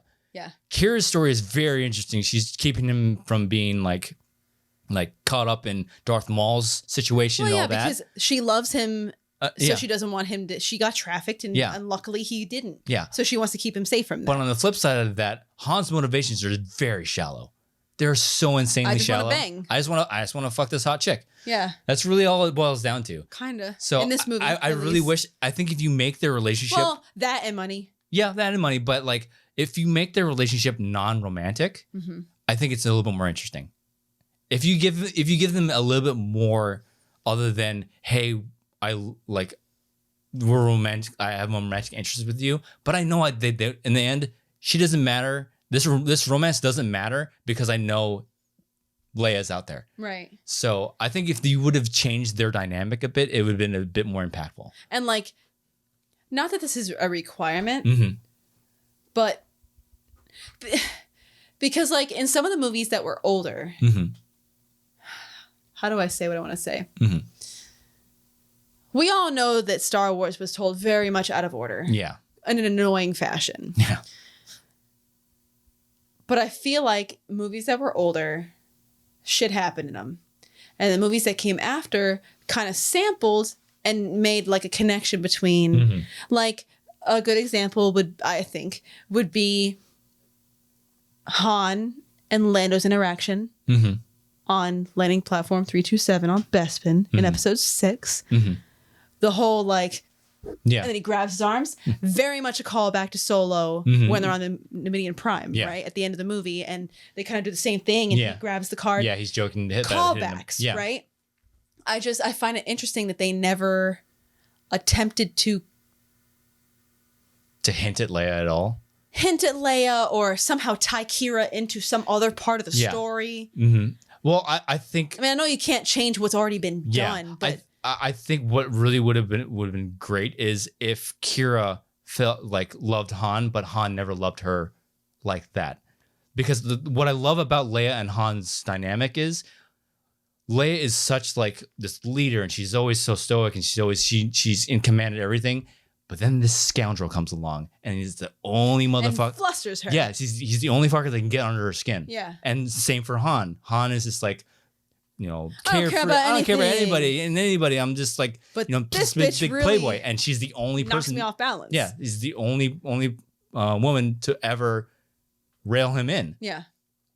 Introduce Kira, it's like, wait, there's other person. So why, you know what I mean? It kind of like diminishes Leia's hold on Han. And I think I think it would be far more interesting if Kira loved Han, but Han never loved her back. I think because he was clearly, it seemed, more head over heels for her. Yeah, exactly. I think if it would have made the romance far more, or their relationship far more interesting, and it would be like when Leia does finally when Han does fall in love with Leia, it's more important because there's this other person that loved Han so much and he never returned. And Leia was the only one that could really capture his heart. Exactly. So that was the issue I had with the Kira. Because he's this like Han. intergalactic playboy. Exactly. Yeah. Yeah. So. Yeah, I can see that. Yeah. But I enjoy how, I don't want to say self-aware, but I enjoy how seemingly lighthearted this movie is. It's fun. It's a fun film. It's fun. There's a heist. Who doesn't love that? Yeah, you finally get explanation on the castle run, and you get to see how Chewie and Han meet. Yeah. That was fun. I do like. I'm probably get some flack for this, but I do like the look of the Falcon in this movie as to what it is now. The look of the Falcon in this movie is how when the front had the middle. Yeah, the escape thing. It's so fucking sleek. I competed in a professional trivia thing. But it was when the front had the thing in the thing. Yeah, it was the escape pod. The escape pod. Yeah. Yeah. I don't know. I think I like it without. It's so more streamlined. It, like when you look at the Falcon right in that version, it's like that's the fastest ship in the galaxy, which is part of its charm. But when you in Solo, it has the escape pods. Yeah, the escape pods there, and you immediately look at that ship in Solo, and it's like, yeah, that's the fastest ship in the galaxy. I think of that. It's got it's like it's fucking sliced into the air. I think that's I think it attributes to like the Falcon in Solo looks far more aerodynamic, far more like it looks. Sure. Yeah. Sure. I enjoy the look of it in that film. Yeah. But yeah. I also, it took me an embarrassingly long time to get a joke in this movie, and I'm going to admit it right now for all of you. I don't even know how many times I'd already watched all of these fucking movies. And then one day, and you laughed at me a lot. One day I was watching Solo and they are formulating their plan to go to Kessel and steal the coaxium and whatever. And as they're about to land, Lando makes a comment about like mining colonies are the fucking worst. Yeah. And I was like, it's funny because he owns a mining colony in the OT. That's why it's funny. Like it took me so long. Like I'd watched these movies countless times already, and then one day I was finally like, I get it. That's funny because it's ironic. He runs a mining colony. It's ironic because now he owns one. Okay, I get it now. And you laughed at me a lot. It's so in your face too. It's like mining colonies are the worst. It's like pick kettle black. Lando? And then next thing you know, return. He's a business person, a responsible leader. I got labor difficulties. I got supply problems. It took me a long time. Yeah. But I love this It's movie. fun. It's a fun film. And I wouldn't mind seeing a second one. My only problem would be, what are we going to do in it? Yeah. That'd be my only issue is what story are we going to tell? I mean, Star Wars it's never had a problem with like finding the story finding content and a story to tell. Yeah. But like, that would be my only question is like, what do we tell? What are we going to talk about? Yeah. That's like when people are like, hey, we need a season 2 of Obi-Wan. It's like, all right, what story are we telling? There's nothing you can tell. You can find a way, but like your window is like this small. I'll take Zaddy Obi-Wan season 2. I'll watch the fuck out of it, but it's like your window for your story is like this small. Yeah. So, but like, yeah, I think, other than the whole like Han's motivation, I think the movie is a little paint by numbers, like checking off boxes. Like, this is how Han got his blaster. Almost like fan service. Yeah, it's like this is Han how got his blaster like this. Chewie and Han met like this. This is what happened in the Kessel. This is how Han got the Falcon. Yeah. Like, it did kind of seem it did like feel that. like that, but other than but that, I forgive it. Yeah, it's fun. It's a fun film. It's fun because it's sometimes, depending on the situation, sometimes it's nice to check those boxes. Mhm. And be like, oh, that's how that happened? Yeah. There are some boxes you don't necessarily need to check because I know that you are of the school of thinking that I don't need the box to be checked.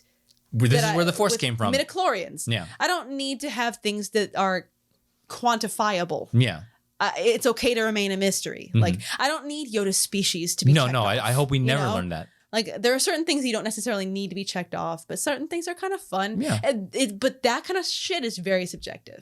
Some people might be like, I don't care how Han and Chewie met. I'm fine knowing that they know each other. Yeah. Other people are like, that was fun. I like knowing that part of their history.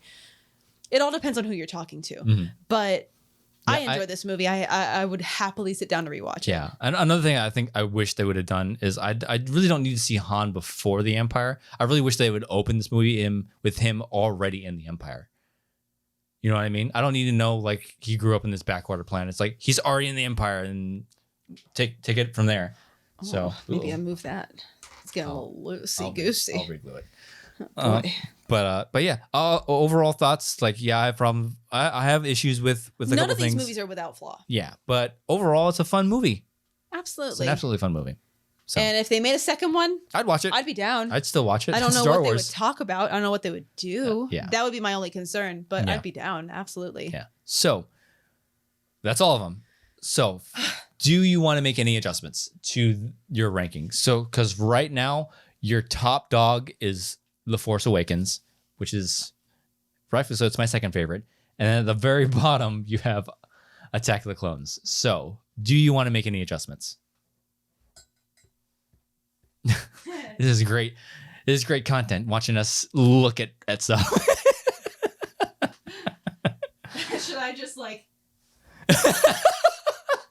Right there.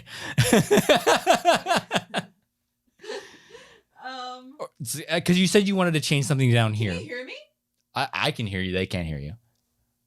Shit. They could hear echoes of you probably, but so you want, is this top half, is the top half good? Is there anything up there you want to change? Should I? Like anything, like, because I think you look back here and you're like, there's something here I want to change. What was it? Is it around here? What was it? Yeah, you were looking at these two films particularly. Attack of the Clones. Oh no, yeah, I knew that from the get go. Like this was never gonna change. It was when I was putting Clone Wars down there. Yeah. Did you want to move Last Jedi up or down, or Phantom up or down? Or is this your list? I almost wish I would have switched it when I was thinking about it.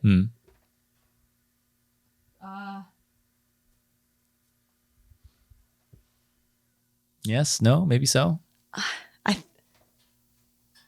This video is longer than I thought it was going to be. This is serious business.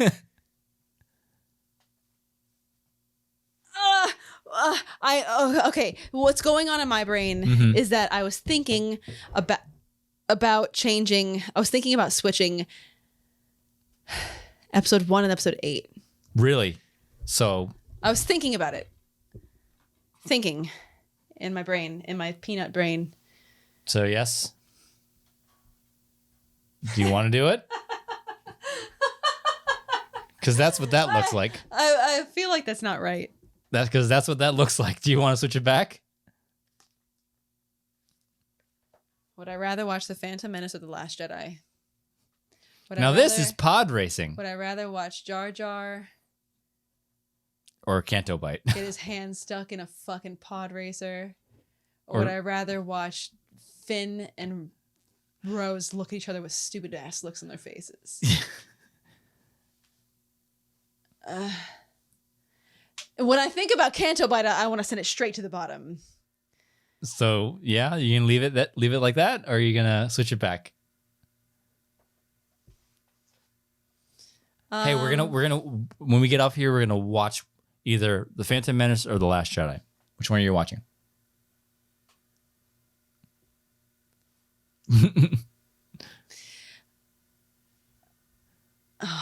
It depends on the day. Yeah. So one day I would say The Phantom Menace. One day I would say The Last Jedi. So you want me to switch it I back? think in this moment in time, Mm-hmm. if you were like, hey, we're going to leave this room and we're going to watch either episode 1 or episode 8, Mm-hmm. I think I would say that episode... This is a terrible video for me because I'm very indecisive. It's the Gemini in me. Come on, you gotta make a decision. Make a decision. Make a decision. Am I switching it back or am I leaving it? I would say, I think I'd leave Last Jedi above Phantom. Okay, so we're moving it back. Just heard a million voices cry out in terror. Okay, wait. So Okay. we got Okay, so for 7, 9. Rogue One. anything else you want to switch? Move up, move down. Or you want to lock it? You want to lock it? I feel like out of respect, Mm-hmm. I should do this. Okay. Anything else?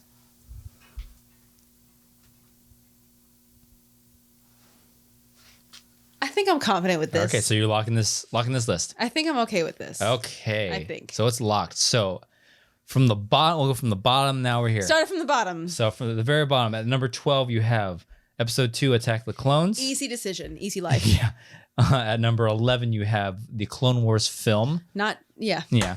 At number, what is that? 10, you have episode 1, The Phantom Menace. At 9, you have episode 8, The Last Jedi. A shaky Mhm. ranking, but yes. What is that? At number 8? 12, 11, 10, 9, 8. Yeah. At 8, you have episode 3, Revenge of the Sith. At 7, you have Solo, A Star Wars Story. At 6, you have Episode 6. In the very middle is Return of the Jedi. At 5, you have episode 4, A New Hope. At number 4, you have episode 5, the episode Empire Strikes Back, my favorite Star Wars film. Number 3, you have what is that? Rogue One, A Star Wars Story. At number 2, you have episode 9, The Rise of Skywalker. Fucking deal. That is the most surprising out of this entire ranking. Do you think I care? And at number 1, you have episode 7, The Force Awakens, the movie that brought you into the fandom. Hell yeah. And that's what I thought. I thought you were going to put, out of all this, the most shocking development is Rise of Skywalker. Rogue One was a surprise too. I didn't realize you were going to put it that high. Same. It's a But good movie though. And it really It's grew fair. on. It's a lot of fans' favorite. Yeah, it's a good one. It's a good one. But yeah, It's a good one. we're probably gonna get a lot of comments about the Rise of Skywalker. I don't ranking. fucking care. That was like, love that movie. wow. I would go outside and watch it right now. Shit, say it won't. Say I won't. It's a good movie. Yeah. If you're going to talk to me about production value, pacing, scripts, cinematography, those words mean shit to me. I don't care. So there you go. Leave a comment and leave a comment. Tell us what you guys think of Dimmy's ranking of all 12 of the Star Wars films that we have right now, because there might be one being announced soon. Hopefully it's Rogue Squadron. That shit's gonna go jump to the top for me. Anyways, We'll see. so For you, this would be number 1? for me, Empire is 1, Force Awakens is 2. Wow. Yeah, Force Awakens is high for me. Yeah. I don't care because it's like it's Our bottom is pretty much the same. I had switched these two. wow. You'd rather watch Attack than Clone Wars? Yeah, there's some. Yeah, the lightsaber fights are fun. You know, the dialogue is painful, but yeah. Wow. Mm. Can I ask you a question? See if you know the answer Sure. from Attack. Sure. The name of the specific courier droid that delivered the Cahoons. Or I'll give you an alternate question. Homeworld. ASN 121. Hell yeah. What's the home world of the Cahoons? Cahoons is Indumoto. Hell yeah. Still got it. Wow. Look at that. So I think Anybody who gets upset about this, fucking touch grass, as the kids say, because who cares? we all love what Star I Wars. think about these movies doesn't change what you think about these movies. Because if I like this much and you think it should be down there, Literally, who cares? Yeah. That would be like going into a restaurant. Somebody orders Hamburgers. a hamburger with all the fixins, and I walk up to him like, I don't like pickles, and you shouldn't get them on your burger. Get rid of them. Like, who cares? If I like it, who cares? Yes, hello? No, I'm just making sure you don't pull some cords out that we need. Who cares? If I like it this way and you like it that way, is that going to change your enjoyment or not enjoyment of it? No, absolutely not. What's the point of fighting? You're not going to change my mind. I'm still going to always like Rise of Skywalker, and you're still going to always not. So who fucking cares? Order your sandwich with whatever toppings you want. Do you seriously go up into a restaurant and be like, well, I didn't order my salad like that. I don't like olives in my salad. How dare you? I don't know. That's what I fucking like. It baffles me when people fight online. Who fucking cares? If you don't like it, I don't know. Don't watch it. Problem solved. Easy as that. You're welcome. Yeah. What can I say except I'm a demigod. you're welcome? All right. So I think we'll go ahead and wrap up this very extensive. I didn't realize this video was going to be this long, but if you're still with us, thank you. And yeah, so. Do you agree? Yeah. Well, put in the comment section what your ranking is. It might be vastly different than this. I feel like I'd be shocked to find two people with the exact same rankings. Yeah. Because it doesn't fucking matter. Like what you like. Who cares what I like? So with that, Dimmy, Nikki, where can they find you and berate you for your ranking of Star Wars online? Tell me how much you hate the Disney Star Wars at Dimmy. DIMMMYYY. As for me, you can follow me on Instagram and TikTok at Rogue Leader Drew.